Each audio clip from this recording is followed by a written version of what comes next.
നിങ്ങൾക്കറിയാം, ഇവിടെ ജന്തർ മന്ദറിൽ 5 ഇടതുപക്ഷ പാർട്ടികൾ ശക്തമായ പ്രതിഷേധം രേഖപ്പെടുത്തുകയും പാലസ്തീനോട് ഐക്യദാർഢ്യം പ്രകടിപ്പിക്കുകയും ചെയ്തു. അതിന് പുറമെ ഈ കാലഘട്ടത്തിൻ്റെ വിശേഷതകളും സാധ്യതകളും കൂടെ പരിഗണിച്ചുകൊണ്ടാണ് എല്ലാ ദിവസവും രാത്രി 9 മണി മുതൽ 9:30 വരെ എല്ലാവരും അവരുടെ ഫോണുകൾ ഓഫാക്കി വെക്കുക, പ്രവർത്തനം പൂർണ്ണമായി അവസാനിപ്പിച്ച് വെക്കുക. ലാപ്ടോപ്പുകളും ഡെസ്ക്ടോപ്പുകളും കമ്പ്യൂട്ടറുകളും ഈ സമയം നിശ്ചലമായിരിക്കുക. ഈ മൈക്രോസോഫ്റ്റും അതുപോലെ തന്നെ ഒരുപാട് ഡിജിറ്റൽ പ്ലാറ്റ്ഫോമുകളുണ്ടല്ലോ, അവരെല്ലാം മനസ്സിലാക്കും ലോകത്ത് ധാരാളം മനുഷ്യർ പാലസ്തീനിൽ നടക്കുന്ന ഈ മഹാപാതകങ്ങളോട് വിയോജിപ്പ് പ്രകടിപ്പിക്കുന്നുണ്ട്. ഈ ഡിജിറ്റൽ കാലഘട്ടത്തിലെ ഒരു സത്യാഗ്രഹം എന്ന് വിശേഷിപ്പിക്കാവുന്ന ഈ പരിപാടിയിലൂടെ കഴിയും എന്നാണ് കരുതുന്നത്. ഒരു രാഷ്ട്രീയ പാർട്ടി എന്നുള്ള നിലയിൽ ഇതിനോട് പരസ്യമായ ഐക്യദാർഢ്യം പ്രകടിപ്പിച്ചുകൊണ്ട് ഈ സമരപരിപാടിയിൽ, ഈ ഡിജിറ്റൽ സമരത്തിൽ പങ്കെടുക്കുന്നതിന് ആഹ്വാനം ചെയ്യാൻ CPIM-ന് കഴിഞ്ഞു എന്നുള്ളതിനകത്ത് CPIM-നൊരു ചാരിതാർത്ഥ്യമുണ്ട്. ഫലസ്തീനു വേണ്ടി വീണ്ടും മുറവിളിയുമായി CPM രംഗത്തെത്തിയിരിക്കുകയാണ്. പുരോഗമന വിരുദ്ധ സമരമുറയാണ് ഇത്തവണ CPM അവലംബിക്കുന്നത്. ഫലസ്തീൻ ഐക്യദാർഢ്യത്തിന്റെ പേരിൽ മൊബൈൽ, കമ്പ്യൂട്ടർ, ലാപ്ടോപ്പ് ഉപയോഗങ്ങൾ അരമണിക്കൂർ ഉപേക്ഷിക്കാനാണ് നിർദ്ദേശം നൽകിയിരിക്കുന്നത്. കമ്പ്യൂട്ടർ, മൊബൈൽ തുടങ്ങിയവ ഉപയോഗിക്കാതെ ദിവസവും അരമണിക്കൂർ പാലസ്തീനു വേണ്ടി ഇത്തരത്തിൽ ഐക്യദാർഢ്യത്തിനായി നീക്കി വയ്ക്കണമെന്നും ഇതുമൂലം മൈക്രോസോഫ്റ്റ് അടക്കമുള്ള കമ്പനികളെ ഡിജിറ്റൽ സത്യാഗ്രഹം ബാധിക്കണം എന്നുമാണ് CPM general secretary MA baby പറയുന്നത്. ജനം ഡിബേറ്റ് പരിശോധിക്കുന്നു. പലസ്തീനു വേണ്ടി CPM-ന്റെ ഡിജിറ്റൽ സമരമോ? ഇത് എന്ത് തരത്തിലുള്ള സമരമുറയാണ്? മൈക്രോസോഫ്റ്റിന് ഇതുകൊണ്ട് എന്ത് ക്ഷീണം ഉണ്ടാകാനാണ്? ഇന്ന് ഈ വിഷയത്തിൽ നമ്മളോടൊപ്പം ചേരുന്ന അതിഥികൾ: സാമൂഹ്യ നിരീക്ഷകൻ വിദ്യാസാഗർ ഗുരുമൂർത്തി, വിദേശകാര്യ വിദഗ്ധൻ doctor K Jayaprasad, ex Muslim activist doctor Arif Hussain, ഒപ്പം ഇടതുപക്ഷത്ത് നിന്നും അഡ്വക്കേറ്റ് സതീഷ് വസന്ത് എന്നിവരാണ്. അതിഥികൾക്കും പ്രേക്ഷകർക്കും ഒരിക്കൽ കൂടി സ്വാഗതം. ആദ്യം ശ്രീ സതീഷ് വസന്തിലേക്ക്. ശ്രീ സതീഷ് വസന്ത്, CPIM ആഹ്വാനം ചെയ്തിരിക്കുന്ന ഈ സമരമുറ എന്ത് തരം സമരമുറയാണ്? ഇന്നത്തെ ഈ ലോകത്ത്, ഡിജിറ്റൽ സാങ്കേതിക വിദ്യയിൽ ഈ ലോകം ആശ്രയിക്കുന്ന ഈ കാലത്ത് പലസ്തീനു വേണ്ടി രാജ്യത്തോട് ആഹ്വാനം ചെയ്തിരിക്കുകയാണ് അരമണിക്കൂർ പൂർണ്ണമായും ഇതിൽ നിന്ന് ഒഴിഞ്ഞു നിൽക്കണം എന്നുള്ളത്. എത്രമാത്രം പുരോഗമന വിരുദ്ധമായ നയമാണ് ഇവർ വച്ചു പുലർത്തുന്നത്? താങ്കളുടെ അഭിപ്രായം എന്താണ് ഈ വിഷയത്തിൽ CPM-ന്റെ ഈ നിലപാടിനോട്?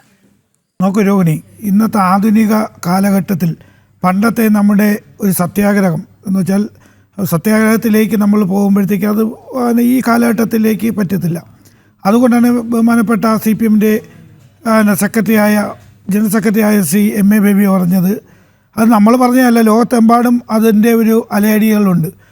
നമ്മുടെ കമ്പ്യൂട്ടറുകൾ, ഫോണുകൾ എല്ലാം ഒരു അരമണിക്കൂർ, ഈ അരമണിക്കൂർ നമ്മൾ പാലസ്തീനു വേണ്ടി ഐക്യദാർഢ്യം വയ്ക്കുന്നു. നമുക്കറിയാമല്ലോ, ലോകത്തെ ഏറ്റവും കൂടുതൽ മനുഷ്യക്കുരുതി നടക്കുന്ന അല്ലെങ്കിൽ യുദ്ധം നടക്കുന്ന ഒരു സ്ഥലമാണ് പാലസ്തീൻ.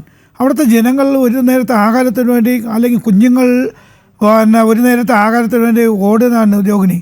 അതിന് CPM എന്നുള്ള അല്ലെങ്കിൽ ഇടതുപക്ഷത്തിൻ്റെ പ്രസ്ഥാനത്തിൻ്റെ ആൾക്കാർ ഇങ്ങനൊരു നമ്മളൊരു പ്രതിഷേധം രേഖപ്പെടുത്തണ്ടേ? നിങ്ങൾ മൈക്രോസോഫ്റ്റിന് എന്ത് പറ്റും എന്നൊക്കെ രോഹിണി പറയുന്ന കേട്ടു. അരമണിക്കൂർ ഈ ലോകത്ത് നിന്ന് മൊബൈൽ ഫോണുകളും ലാപ്ടോപ്പുകളും അതുപോലെ തന്നെ ഈ ഉപകരണങ്ങൾ നമ്മൾ പ്രവർത്തിക്കാതെ ഇരിക്കുമ്പോൾ മൈക്രോസോഫ്റ്റിനൊക്കെ ചില പൊട്ടലുകൾ, കുരുപൊട്ടലൊക്കെ ഉണ്ടാവും. പക്ഷേ നമ്മളെ പ്രതികരണം, നമ്മുടെ പ്രതിഷേധം നമ്മൾ ഇതിൽ കൂടെ അല്ലെങ്കിൽ നമ്മൾ എന്താണ് നമ്മൾ ഈ ലോകത്ത് ജീവിച്ചിരുന്നിട്ട് കാര്യം? അപ്പോൾ അത് നിങ്ങൾ ഒരു എങ്ങനെയാണ് എന്ത് പറ്റും എന്നുള്ള രീതിയിൽ ലോകനെ ആദ്യം ചോദിച്ചപ്പം തന്നെ നമുക്ക് ഇന്നത്തെ കാലഘട്ടത്തിൽ നമ്മൾ ആധുനിക കാലഘട്ടത്തിൽ നമ്മൾ ഇലക്ട്രോണിക്സ് ഇതൊക്കെ അരമണിക്കൂർ നിൽക്കുമെന്ന് പറയുന്നത് വമ്പന്മാർക്ക് വളരെ അത് തിരിച്ചടിയാണ്, ഒരു സംശയവുമില്ല. അത് പാലസ്തീൻ ജനങ്ങളല്ലേ എവിടെയൊക്കെ മനുഷ്യക്കുരുതികൾ വരുന്നു അവിടെയെല്ലാം നമ്മൾ ഇനിയുള്ള പഴയ കാലഘട്ടത്തിലേക്കുള്ള ഈ സത്യാഗ്രഹങ്ങൾ മാറ്റിവെച്ചുകൊണ്ട് ഇങ്ങനെയുള്ള ഒരു പ്രതിഷേധം രേഖപ്പെടുത്താനാണ് ഇടപെട്ട് ചോദിച്ചുകൊള്ളട്ടെ. ഒരുപക്ഷെ MA ബേബിയുടെ ഈ പ്രസ്താവന കേരളത്തിലുള്ള CPM അനുഭാവികൾ കേൾക്കുമായിരിക്കും. ഭാരതത്തോട് അദ്ദേഹം ഇത് ആഹ്വാനം ചെയ്യുമ്പോൾ ഉത്തരവാദിത്വമുള്ള ഒരു CPM പ്രസ്ഥാനം എന്നുള്ള ഒരു രാഷ്ട്രീയ പ്രസ്ഥാനം എന്നുള്ള രീതിയിൽ എന്ത് അവകാശമാണ് ഇത്തരത്തിൽ ജനങ്ങളെ ആകെ അല്ലെങ്കിൽ അവരുടെ പ്രവൃത്തികളെയൊക്കെ സ്തംഭിപ്പിക്കുക എന്നുള്ളത്? അല്ല, ഞാനൊരു കാര്യം പറയട്ടെ. ഒരു ഇടതുപക്ഷ സർക്കാർ എന്ന് പറയുന്നത് ഇടതുപക്ഷ പാർട്ടികൾ എന്ന് പറയുന്നത് അവരുടെ പ്രതിഷേധം രേഖപ്പെടുത്തുമ്പോൾ ഇന്ത്യക്ക് അത് കേരളത്തിൽ മാത്രമേ അലയടിക്കുള്ളൂ എന്ന് രോഹിണിക്ക് എവിടെ നിന്ന് കിട്ടിയെന്ന് എനിക്ക് മനസ്സിലാവുന്നില്ല. അതിനെ ഐക്യദാർഢ്യം പ്രകടിപ്പിച്ചുകൊണ്ട് ആളുകൾക്ക് വരാം. അത് ആരെയും നിർബന്ധപൂർവ്വം അല്ലല്ലോ അദ്ദേഹം പറഞ്ഞിട്ടുള്ളത്. നമ്മളൊരു പ്രതിഷേധം രേഖപ്പെടുത്തണം. ആ പ്രതിഷേധത്തിൻ്റെ മുന്നോടിയായിട്ടാണ് ഇങ്ങനെ ശ്രീ MA ബേബിയെ പോലുള്ളവർ ഇങ്ങനെ പറഞ്ഞിട്ടുള്ളത്. അത് കേരളത്തിൽ മാത്രമേ അലയടിക്കുള്ളൂ എന്ന് രോഹിണിക്ക് എവിടെ നിന്ന് കിട്ടിയെന്ന് എനിക്കൊരു അറിവും കിട്ടുന്നില്ല. പക്ഷേ ഒരു കാര്യം മനസ്സിലാക്കണം, നമ്മൾ പ്രതിഷേധം രേഖപ്പെടുത്തുമ്പോൾ ആരൊക്കെ എവിടെ നമ്മൾ ആരും നിർബന്ധപൂർവ്വമല്ല. അത് നിർബന്ധപൂർവ്വം അല്ലാതെ ജനങ്ങൾക്ക്, പാലസ്തീൻ ജനങ്ങൾക്ക് ഐക്യദാർഢ്യം പ്രഖ്യാപിക്കാൻ വേണ്ടി ശ്രീ MA ബേബിയെ പോലെ ആൾക്കാർ ഇങ്ങനെ പറയുമ്പോഴത്തേക്ക് ഒട്ടുമിക്ക ജനങ്ങളും, ഇന്ത്യക്കകത്ത് ഒട്ടുമിക്ക ആൾക്കാരും അതിനെ നെഞ്ചിലേറ്റും എന്നാണ് എൻ്റെ ഒരു വിചാരം. ശരി, തെരഞ്ഞെടുപ്പുകളിലൊക്കെ CPMനെ ഭാരതത്തിലെ മറ്റ് സംസ്ഥാനങ്ങളിലുള്ള ജനങ്ങൾ സ്വീകരിച്ചതൊക്കെ നമ്മൾ കഴിഞ്ഞ കുറേ നാളുകളായി വിലയിരുത്തുന്നുണ്ടല്ലോ. ശ്രീ സതീഷ് വസന്ത്, താങ്കളിലേക്ക് എത്താം. ഡോക്ടർ K ജയപ്രസാദ്, ഇവിടെ പലസ്തീനു വേണ്ടി മുറവിളി കൂട്ടുന്നതിൽ വീണ്ടും CPM രംഗത്തെത്തിയിരിക്കുകയാണ്. അത് ഏത് സമരമാർഗമാണ് ഉപയോഗിക്കേണ്ടത് എന്നുള്ളതും പറയുന്നുണ്ട്. ഈ സമരമാർഗം എന്തുമായിക്കൊള്ളട്ടെ, പക്ഷേ CPM വച്ചു പുലർത്തുന്ന ഒരു നയം, പലസ്തീനു വേണ്ടി, ഗാസയ്ക്ക് വേണ്ടിയൊക്കെ അവർ നിരന്തരം ശബ്ദം ഉയർത്തുന്നുണ്ട്. പക്ഷേ അതേ സ്ഥാനത്ത് പഹൽഗാം ഭീകരാക്രമണം നടന്നപ്പോൾ അവരുടെ നയം എന്തായിരുന്നു എന്നുള്ളതും നമ്മൾ കണ്ടതാണ്. അതുകൊണ്ട് എന്തുകൊണ്ടാണ് രാജ്യത്തിനകത്ത് നിന്നുകൊണ്ട്, ഭാരതത്തിനകത്ത് നിന്നുകൊണ്ട് ഭാരത വിരുദ്ധ ശക്തികളെ, പ്രത്യേകിച്ച് ഹമാസ് പോലുള്ള തീവ്രവാദ ശക്തികളൊക്കെ എന്താണ് അവരുടെ നിലപാടും നയവും അവരുടെ പ്രവൃത്തികളും എന്നൊക്കെയുള്ളത് വ്യക്തമാണ്, അവർക്ക് അനുകൂല പ്രസ്താവനകൾ ഇങ്ങനെ മുഴക്കിക്കൊണ്ടിരിക്കുന്നത്?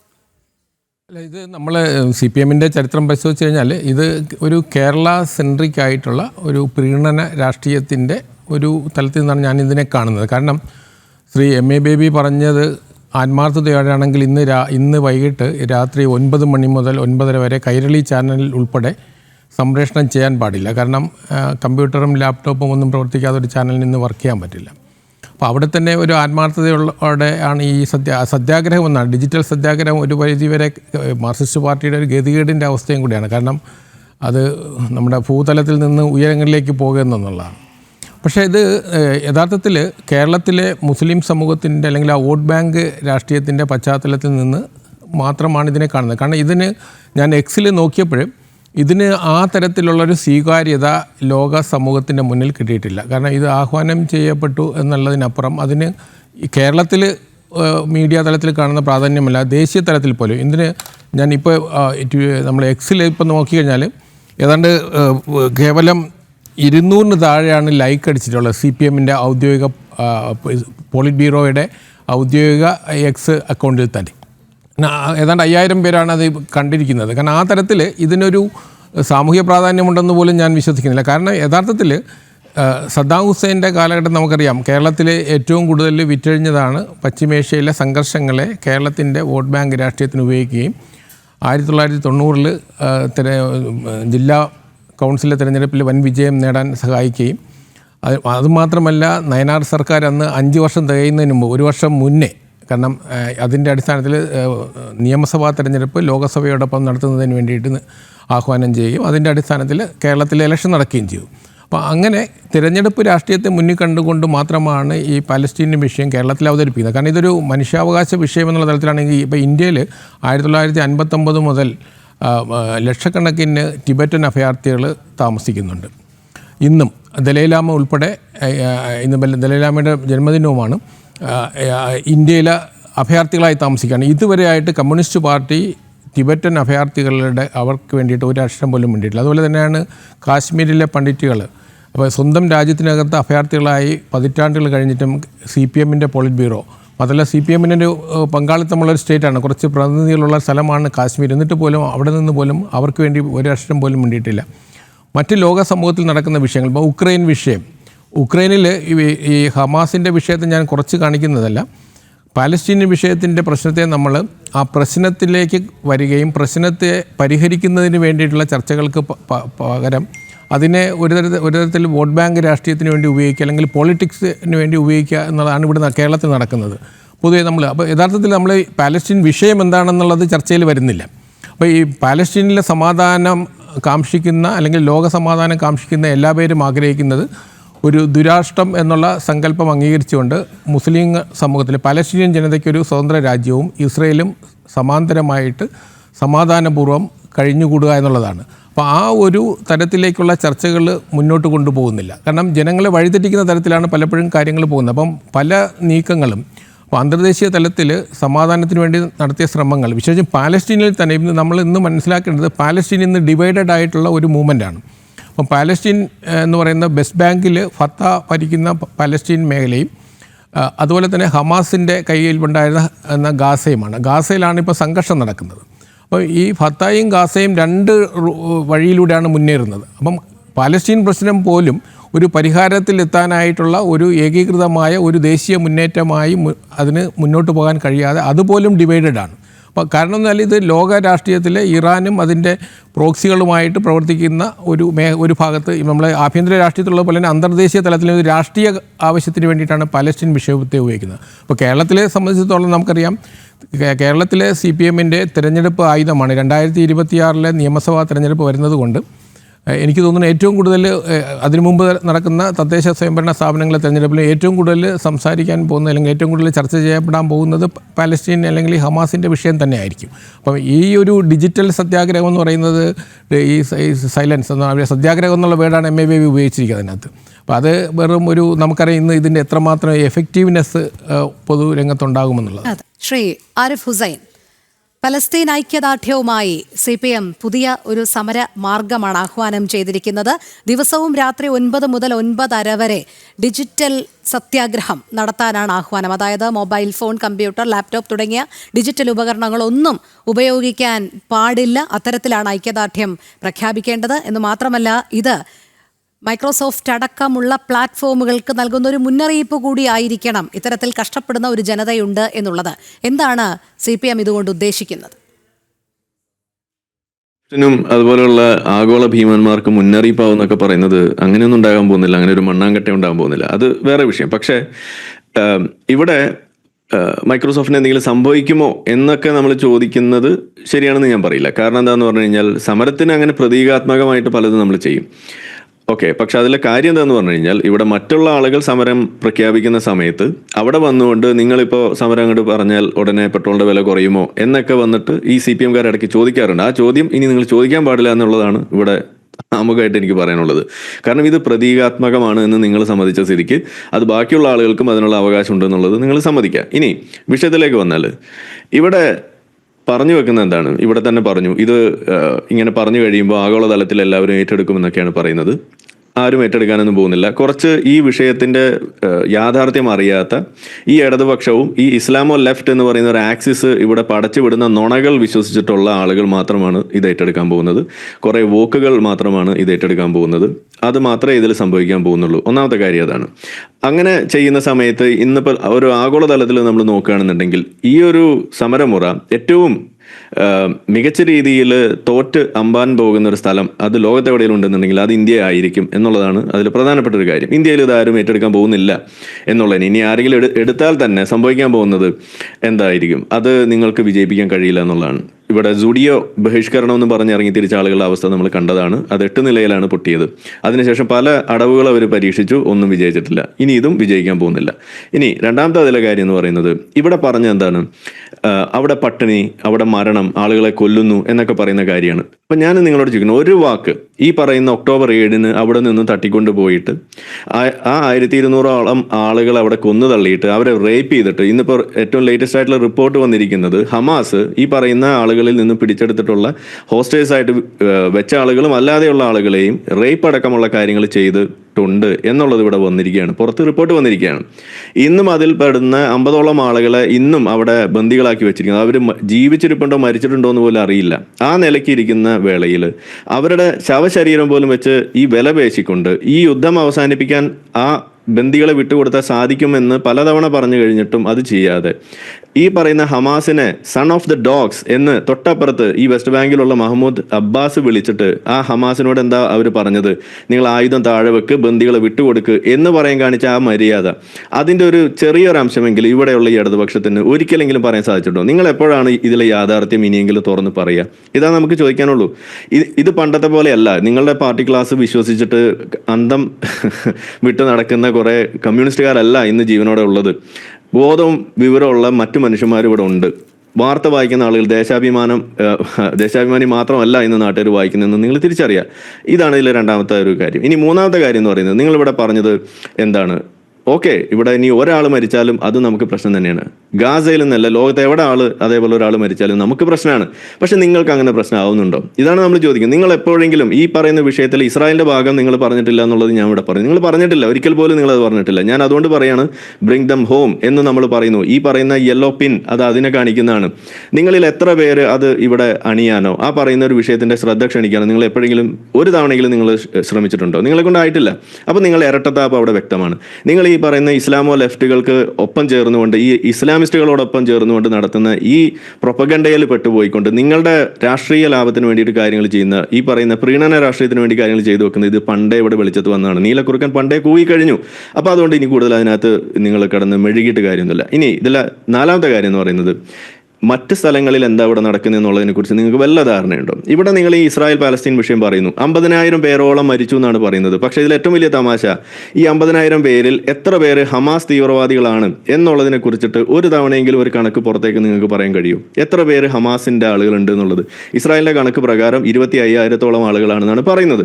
അപ്പോൾ ബാക്കിയുള്ള 25,000 പേര് ആളുകൾ എങ്ങനെയാണ് കൊല്ലപ്പെടുന്നത്? ഈ പറയുന്ന ആളുകൾ ജീവിച്ചിരിക്കുന്ന അവരുടെ നഴ്സറി സ്കൂളുകളായിട്ടോ അല്ലെങ്കിൽ അപ്പാർട്ട്മെന്റ്സ് ആയിട്ടോ ഹോസ്പിറ്റൽസ് ആയിട്ടുള്ള സ്ഥലങ്ങളുടെ താഴെ ഈ തുരങ്കം പണിതുകൊണ്ട് അതിൻ്റെ അടിയിൽ ഇരുന്നുകൊണ്ട് ഈ പറയുന്ന റോക്കറ്റ് വിട്ടിട്ട് അവരെ മനുഷ്യ കവചമായിട്ട് ഉപയോഗിക്കുന്നതിൻ്റെ ഭാഗമായിട്ട് ഉണ്ടാകുന്ന കൊളാറ്ററൽ ഡാമേജിനെ നിങ്ങൾ പെരുപ്പിച്ച് കാണിച്ചുകൊണ്ട് അതിലെ കണക്കുകൾ പലതവണ തിരുത്തേണ്ടി വന്നതിനെ കുറിച്ച് നിങ്ങൾക്ക് ഒരു വാക്ക് പറയാനുണ്ടോ?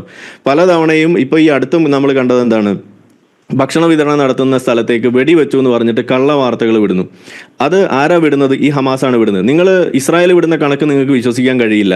അപ്പം നിങ്ങൾ എന്ത് അടിസ്ഥാനത്തിലാണ് ഈ തീവ്രവാദികൾ പുറത്തുവിടുന്ന കണക്ക് നിങ്ങൾ വിശ്വസിക്കുന്നത്? ഇതാണ് എനിക്ക് ചോദിക്കാനുള്ളത്. അപ്പോൾ ഇവിടെ നമ്മൾ പറയുന്നു, ഈ കണക്ക് നിങ്ങൾ മുന്നോട്ട് വെച്ച് കൊല്ലുന്നേ എന്ന് നിലവിളിക്കുന്നതിൻ്റെ ഇടയിൽ ഇസ്രായേൽ തന്നെ ഡ്രോൺ ഫുട്ടേജാണ് പുറത്തേക്ക് വിട്ടത്. എങ്ങനെ? അതായത് ബോംബ് എറിയുന്നു, വെടിവെക്കുന്നു ഈ ഹമാസ് തീവ്രവാദികൾ വന്നിട്ട് ഭക്ഷണം വിതരണം ചെയ്യുന്ന ആളുകളുടെ ഇടയിലേക്ക്. എന്നിട്ട് അവർ ഈ ജനങ്ങളുടെ ഇടയിലേക്ക് അങ്ങോട്ട് ഇഴുകിച്ചേരുകയാണ്. ഇതിൽ ആരാണ് ഹമാസ് തീവ്രവാദി, ആരാണ് സിവിലിയൻ എന്ന് പോലും അറിയില്ല. ഒക്ടോബർ 7-ന് ആ മതിൽ പൊളിച്ച് അപ്പുറത്തേക്ക് വന്നിട്ടുള്ള ആളുകൾ അവരാരും സിവിലിയൻ യൂണിഫോമിലല്ലാതെ അല്ല അവിടെ വന്നിട്ടുള്ളത്. എല്ലാവരും വന്നിരിക്കുന്ന സിവിലിയൻസ് ആയിക്കൊണ്ട് തന്നെയാണ്. അതായത് ജീവിച്ചിരിക്കുമ്പോൾ ഹമാസ് തീവ്രവാദിയും കൊല്ലപ്പെട്ട് കഴിയുമ്പോൾ സിവിലിയനും ആകുന്ന ഒരു വലിയൊരു പ്രതിഭാസം അതാണ് അവിടെ അരങ്ങേറിക്കൊണ്ടിരിക്കുന്നത്. ഈ യാഥാർത്ഥ്യം നിങ്ങൾക്ക് ഇനി ഒളിപ്പിച്ചു വെക്കാൻ കഴിയില്ല. ഇനി ഇവിടെ മറ്റു രാജ്യങ്ങളെ കുറിച്ച് നമുക്ക് പറയണ്ടേ? നിങ്ങൾ ഗാസയെക്കുറിച്ച് പറയുന്നു, ഈ പറയുന്ന ഇസ്രായേലിനെ കുറിച്ച് പറയുന്നു, തൊട്ടപ്പുറത്തുള്ള രാജ്യങ്ങൾ സുഡാനെ കുറിച്ച് നിങ്ങൾക്ക് എന്താ? കഴിഞ്ഞ ദിവസം കൂടിയും 200ഓളം ക്രിസ്ത്യാനികളെയാണ് നൈജീരിയയിൽ വെടിവെച്ച് കൊന്നത്. എന്താ നിങ്ങൾക്ക് അന്ന് ഈ പറയുന്ന ഡിജിറ്റൽ സമരമുറയൊന്നും നിങ്ങളുടെ പേനയുടെ തുമ്പത്തൊന്നും വന്നില്ലേ? എന്താ അതിനെക്കുറിച്ചൊന്നും നിങ്ങൾക്ക് പറയാനില്ലാതെ പോയത്? സുഡാനിനെ കുറിച്ച് പറയുമ്പോൾ നിങ്ങൾക്ക് എന്താ പറയാനില്ലാത്തത്? യമനിലെ കുറിച്ച് എന്താ നിങ്ങൾക്ക് പറയുന്നത്? സിറിയയിലെ കുറിച്ച് എന്താ പറയുന്നത്? ലെബനോനിലുള്ള വിഷയത്തെക്കുറിച്ച് എന്താ നിങ്ങൾക്ക് പറയുന്നത്? ഉക്രൈനിലെ വിഷയത്തെക്കുറിച്ച് നിങ്ങൾക്ക് എന്താ പറയാനില്ലാത്തത്? മ്യാൻമറിലെ വിഷയത്തെക്കുറിച്ച് എന്താ നിങ്ങൾക്ക് പറയാനില്ലാത്തത്? അഫ്ഗാനിസ്ഥാനിലെ വിഷയത്തെക്കുറിച്ച് എന്താ പറയാനില്ലാത്തത്? പാകിസ്ഥാനിൽ നടക്കുന്ന മൈനോറിറ്റി പെർസിക്യൂഷനെ കുറിച്ച് നിങ്ങൾക്ക് എന്താ പറയാനില്ലാത്തത്? ബംഗ്ലാദേശിൽ ഈ കഴിഞ്ഞ ദിവസം കൂടി ഹിന്ദു സ്ത്രീകളെയൊക്കെ പിടിച്ചിട്ട് അവിടെ ബലാത്സംഗം ചെയ്ത് കൊന്നുകൊണ്ടിരിക്കുന്നതിനെ കുറിച്ച് നിങ്ങൾക്ക് എന്താ പറയാനില്ലാത്തത്? അതേപോലെ നിങ്ങൾക്ക് ഇനി സ്ഥലങ്ങൾ വേണമെങ്കിൽ ഞാൻ ലിസ്റ്റ് ഞാൻ അങ്ങോട്ട് അയച്ചുതരാം. അപ്പം നിങ്ങൾ എന്തുകൊണ്ട് ഇതിനെക്കുറിച്ച് മിണ്ടുന്നത്? അപ്പം നിങ്ങളുടെ ഈ പറയുന്ന പ്രതികരണം എന്ന് പറയുന്നത് വളരെ സെലക്റ്റീവാണ്.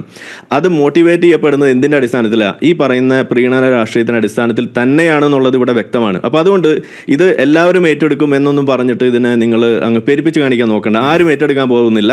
കുറെ ഈ പറയുന്ന രാഷ്ട്രീയ അന്ധത ബാധിച്ചിട്ടുള്ള അടിമകളായിട്ടുള്ള കുറെ കമ്മ്യൂണിസ്റ്റുകാർ ചിലപ്പോൾ ചെയ്യുമായിരിക്കും. അത് എല്ലാവരുടെയും തലയിൽ കെട്ടിവെക്കാൻ നോക്കണ്ട. വിദ്യാസാഗർ ഗുരുമൂർത്തി, ഇവിടെ പലസ്തീന് വേണ്ടി ഡിജിറ്റൽ സത്യാഗ്രഹമാണ് CPM ആഹ്വാനം ചെയ്തിരിക്കുന്നത്. സമാനമായ രീതിയിലുള്ള ആഗോളതലത്തിൽ നടക്കുന്ന മറ്റ് കാര്യങ്ങളൊന്നും അവർ ശ്രദ്ധിക്കുന്നേയില്ല. പക്ഷേ പലസ്തീന് വേണ്ടിയുള്ള മുറവിളി ഇപ്പോഴും തുടരുകയാണ്. ഇത് കൃത്യമായ രാഷ്ട്രീയ കുതന്ത്രം, അതിലുപരി പ്രീണനം, ഇതുതന്നെയല്ലേ ലക്ഷ്യം വെക്കുന്നത്. അതോടൊപ്പം ചില വെല്ലുവിളികൾ കൂടി CPM നടത്തുന്നുണ്ട്. ഇത് ഭാരതത്തിലെ എല്ലാവരും ഉൾക്കൊള്ളും രാജ്യത്തോടുള്ള ആഹ്വാനമാണ്. ഇതുമൂലം മൈക്രോസോഫ്റ്റ് ശ്രദ്ധിക്കും, ഇതെന്ത് സംഭവിച്ചു എന്നതടക്കമുള്ള കാര്യങ്ങൾ മൈക്രോസോഫ്റ്റിന് വലിയ ഇളക്കം തട്ടും എന്നുള്ള രീതിയിലാണ് അവർ പ്രത്യാശയും കൂടി പ്രകടിപ്പിക്കുന്നത് ഈ ഒരു സമര മാർഗം തുടർന്ന്. വലിയ സാഹിത്യകാരന്മാരുടെ ഭാഷയിൽ പറഞ്ഞാൽ communist party of India is providing a comic relief to the public of India, the people of India. ജനങ്ങൾക്കൊരു വിനോദമാണ് കമ്മ്യൂണിസ്റ്റ് പാർട്ടി ഓഫ് ഇന്ത്യ മാർക്സിസ്റ്റിന്റെ പല തീരുമാനങ്ങളും, വിശേഷിച്ച് ഈ മാതിരത്തെ ഓരോ പൊട്ടത്തരങ്ങൾ പറയാം.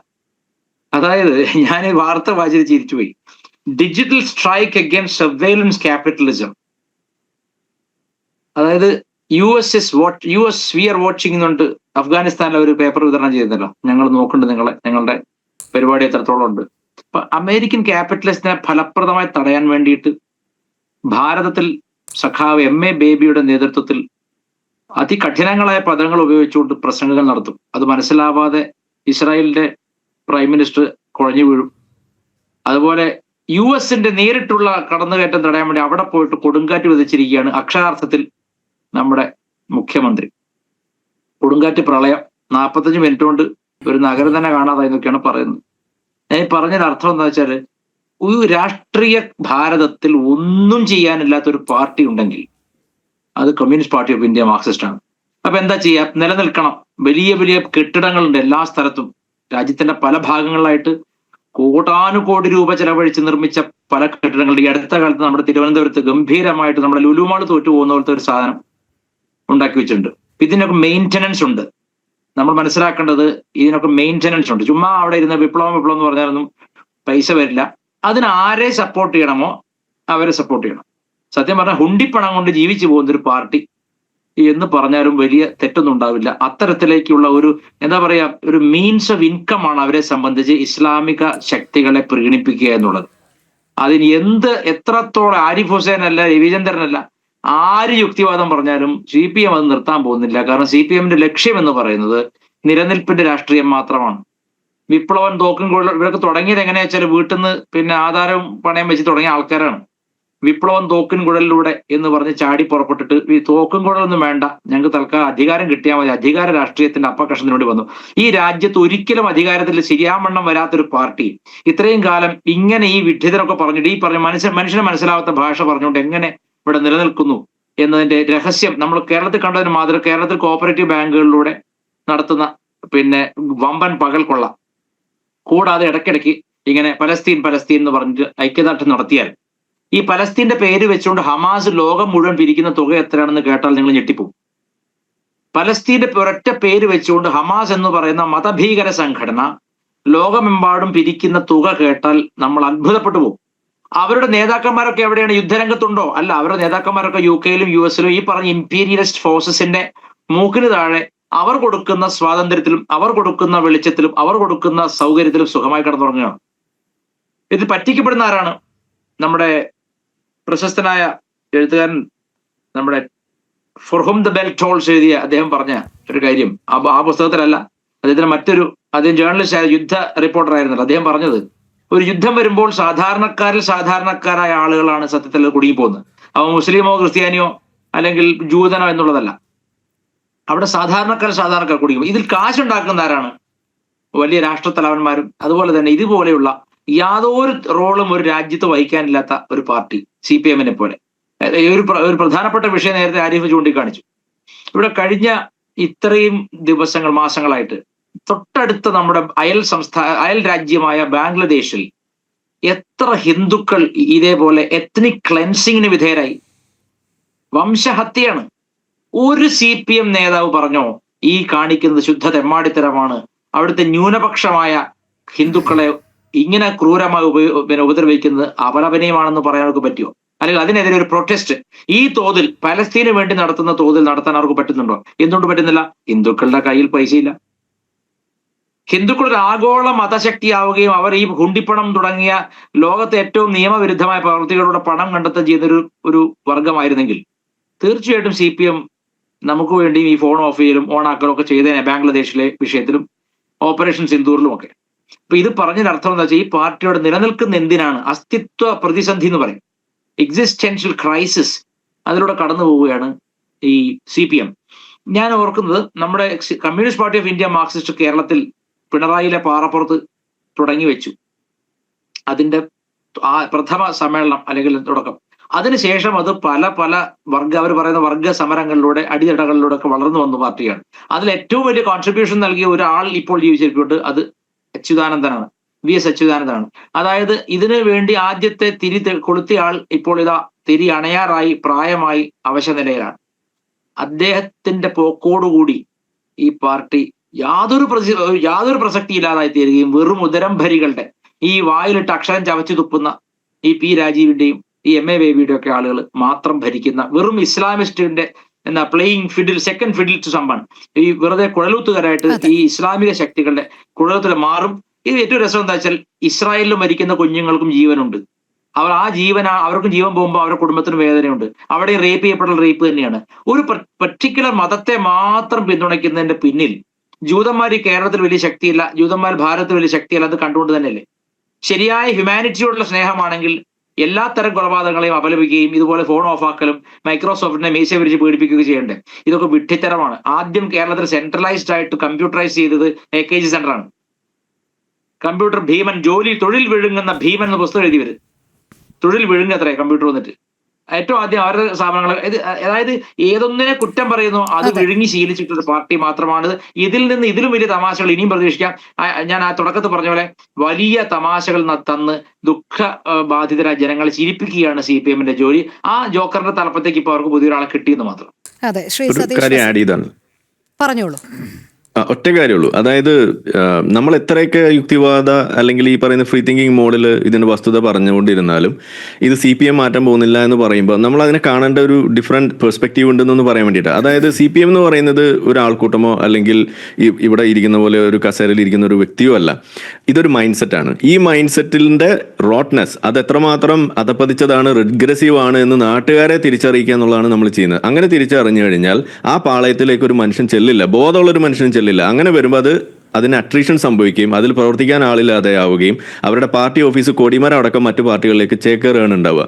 അതാണ് അതിന് സംഭവിക്കാൻ പോകുന്ന കാര്യം. അപ്പോൾ CPM എന്ന് പറയുന്ന ആശയവും ആ മൈൻഡ് സെറ്റും അവിടെ ഉണ്ടാവും, പക്ഷെ അതിൽ പ്രവർത്തിക്കാൻ ആളുകൾ ഉണ്ടാവില്ല എന്നുള്ളതാണ് അതിൽ സംഭവിക്കാൻ പോകുന്നത്. ഓക്കെ, അതെ. ശ്രീ സതീഷ് വസന്ത്, ഉത്തരമുണ്ടോ ഈ കാര്യത്തിൽ? അതായത് CPM പോലെ ഒരു പാർട്ടി ഇത്തരമൊരു സമരമുറ ആഹ്വാനം ചെയ്തതിലൂടെ സ്വയം അപഹാസ്യരാകുന്ന കാര്യമല്ലേ നമുക്ക് കാണാൻ സാധിക്കുന്നത്? അവർക്ക് പലസ്തീൻ ജനതയോട് മാത്രം, അല്ലെങ്കിൽ മൈക്രോസോഫ്റ്റ് അടക്കമുള്ളവർ ചിന്തിക്കണം കുറച്ച് ജനത പലസ്തീനിലുണ്ട് എന്നുള്ളത് മാത്രമാണോ വിഷയം? അങ്ങനെയാണെങ്കിൽ നമ്മളോട് നേരത്തെ ഡോക്ടർ K ജയപ്രസാദ് ചൂണ്ടിക്കാട്ടിയതുപോലെ കൈരളി അടക്കം ഇവരുടെ ചാനലുകളൊക്കെ 9 മുതൽ 9:30 വരെ നിശബ്ദമാകുമോ? നോക്കൂ രോഹിണി, ഇവിടെ എന്ന് വെച്ചാൽ CPM-നെ നിങ്ങൾക്ക് ആർക്കെങ്കിലും വിമർശിക്കാം, അദ്ദേഹം പറഞ്ഞതിൽ വിമർശിക്കാം, അദ്ദേഹം പറഞ്ഞ കാര്യങ്ങളിലേക്ക് നിങ്ങൾക്ക് വിയോജിക്കാം. പക്ഷേ ഒരു കാര്യം എന്ന് വെച്ചാൽ ഒരു ലോകത്ത് ഒരു നരഹത്യ നടക്കുകയാണ് എന്ന് വെച്ചാൽ പാലസ്തീൻ ജനത മാത്രമല്ല, അതൊരു ഉദാഹരണം മാത്രമല്ല. ഇപ്പോൾ നേരത്തെ പറഞ്ഞ പല രാജ്യങ്ങളുടെ കാര്യം പറ്റും, അതിനെല്ലാം ലഭിക്കുന്നുണ്ടോ, അത് ഒരു മുസ്ലിം പ്രീണനത്തിന് വേണ്ടിയാണ്, അത് ഒരു തിരഞ്ഞെടുപ്പിൻ്റെ മുന്നോടിയായി കണ്ടുകൊണ്ട് പറയുന്നത്, അങ്ങനെയാണോ? അങ്ങനെയൊന്നുമല്ല. പണ്ടേ CPM-ഉം ഇടതുപക്ഷ പ്രസ്ഥാനങ്ങളുമൊക്കെ പാലസ്തീൻ്റെയും അതുപോലെ തന്നെ അവിടുത്തെ നരകർത്തിക്ക് എതിരായിട്ട് എന്നും സംസാരിക്കാറുണ്ട്. അത് പുതിയൊരു തിരഞ്ഞെടുത്തുള്ളൂ. അതിൽ ആളുകൾക്ക് സ്വീകരിക്കാം, അതിന് വിയോജിക്കാം. അത് അദ്ദേഹം അല്ല, ഞാൻ പറയുന്നത് അത് ഞാൻ പറഞ്ഞിട്ട് പറയാമല്ലോ. ഞാൻ പറയുന്നത് ഓരോരുത്തരെ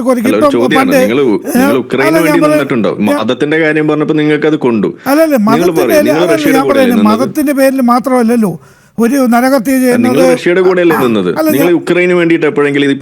അല്ലല്ല, ഇത് പല ഞാനൊരു കാര്യം പറ്റും.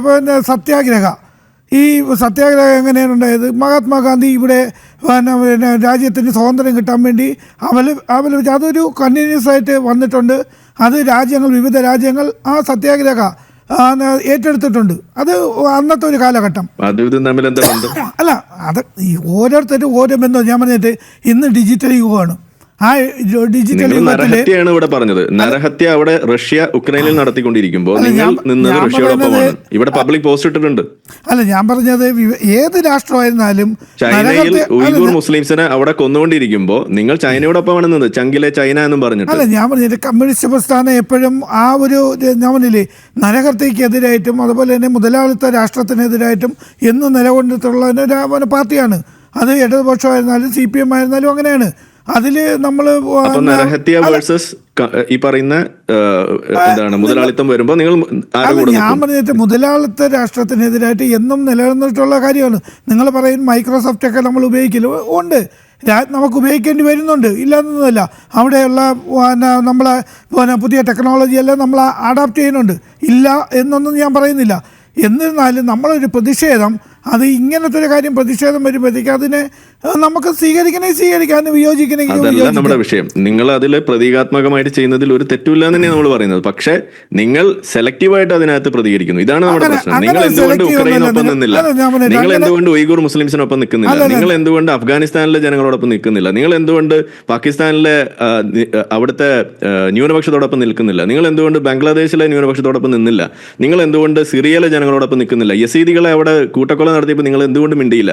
നിങ്ങൾ എന്തുകൊണ്ട് ഇറാഖിലെ ജനങ്ങളോടൊപ്പം നിന്നില്ല? നിങ്ങൾ എന്തുകൊണ്ട് ലിബിയയിലെ ജനങ്ങളോടൊപ്പം നിന്നില്ല?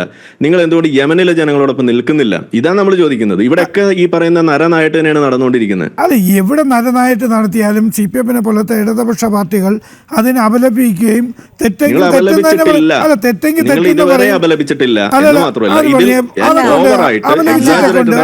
ഒന്നും പറയണ്ട, അപലപിച്ചിട്ടുള്ളത് എവിടെ നരഹത്യ കണ്ടാലും അതിനെ രാഷ്ട്രീയ പാർട്ടി എന്നുള്ളതിൽ CPM കടമയാണ്. ഒരൊറ്റ കാര്യം, ഈ ആഗോളതലത്തിലെ വിഷയങ്ങളൊക്കെ അവിടെ നിൽക്കട്ടെ. നമ്മുടെ പൂക്കോട് വെറ്റിനറി കോളേജിലെ സിദ്ധാർത്ഥനെ ഇടിച്ച് മരണത്തിലേക്ക് നയിച്ചതിന് ശേഷം ഒരു ധനസഹായം കൊടുക്കാൻ കോടതി പറഞ്ഞിരുന്നു, 7 ലക്ഷം. അത് ഇതുവരെ നൽകിയിട്ടില്ല. ഈ അവസാന മണിക്കൂറിലും മനുഷ്യാവകാശ കമ്മീഷൻ ഇടപെട്ടിരുന്നു. അത് ഓർക്കുന്നുണ്ടോ ഈ ഇടതുപക്ഷ സർക്കാർ? അല്ല, അത് ഞാൻ പറഞ്ഞില്ലേ, ആരും ഇപ്പോൾ സിദ്ധാർത്ഥൻ്റെ കാര്യത്തിലായിരുന്നാലും ആരുടെ കാര്യത്തിലായിരുന്നാലും ഇപ്പം കോടതി പറഞ്ഞാൽ കൊടുക്കാതെ ഇരിക്കാൻ നമുക്ക് പറ്റില്ലല്ലോ, ഏത് സർക്കാരിനാണെങ്കിലും അത് കൊടുക്കേണ്ടി വരും. അതൊന്നുമില്ല. ഞാൻ പറഞ്ഞത് ഇടതുപക്ഷ ഇപ്പം ഒരു സ്ഥലത്ത് ഒരാൾ ചെയ്ത തെറ്റിനെല്ലാം ആ പാർട്ടിയുടെ എല്ലാ ഘടകവും അനുകൂലിക്കുന്നുണ്ടെന്ന് വിചാരിക്കുന്നു രോഹിണി. അങ്ങനെയില്ലല്ലോ. അത് തെറ്റെങ്കിൽ തെറ്റെന്ന് തന്നെ വിളിച്ചു പറഞ്ഞിട്ടുണ്ട്, അതിൻ്റെ നടപടികളും എടുത്തിട്ടുണ്ട്. ഡോക്ടർ K ജയപ്രസാദ്, ലോകത്ത് യുദ്ധത്തോട് പ്രതികരിക്കാം, അവശരോട് ഐക്യദാർഢ്യം പ്രഖ്യാപിക്കാം, ഇതെല്ലാം സ്വാഭാവികമായ പ്രവൃത്തി തന്നെയാണ്. പക്ഷേ ഇവിടെ തെരഞ്ഞെടുക്കുന്ന രീതി ആണ് എപ്പോഴും ചോദ്യം ചെയ്യപ്പെടുന്നത്. പ്രത്യേകിച്ച് ഗാസയിൽ, പലസ്തീനിൽ മനുഷ്യ കവചം, സാധാരണക്കാരെ മനുഷ്യ കവചമായി ഉപയോഗിച്ചുകൊണ്ടാണ് ഹമാസ് പലപ്പോഴും മുന്നേറ്റം നടത്തിക്കൊണ്ടിരുന്നത് ഇസ്രായേലിനെതിരെ. എന്ന് മാത്രമല്ല, ഇസ്രായേലിലെ സാധാരണക്കാരെയാണ് അവർ പിടിച്ചുകൊണ്ടുപോയി ബന്ദികളാക്കിയതും.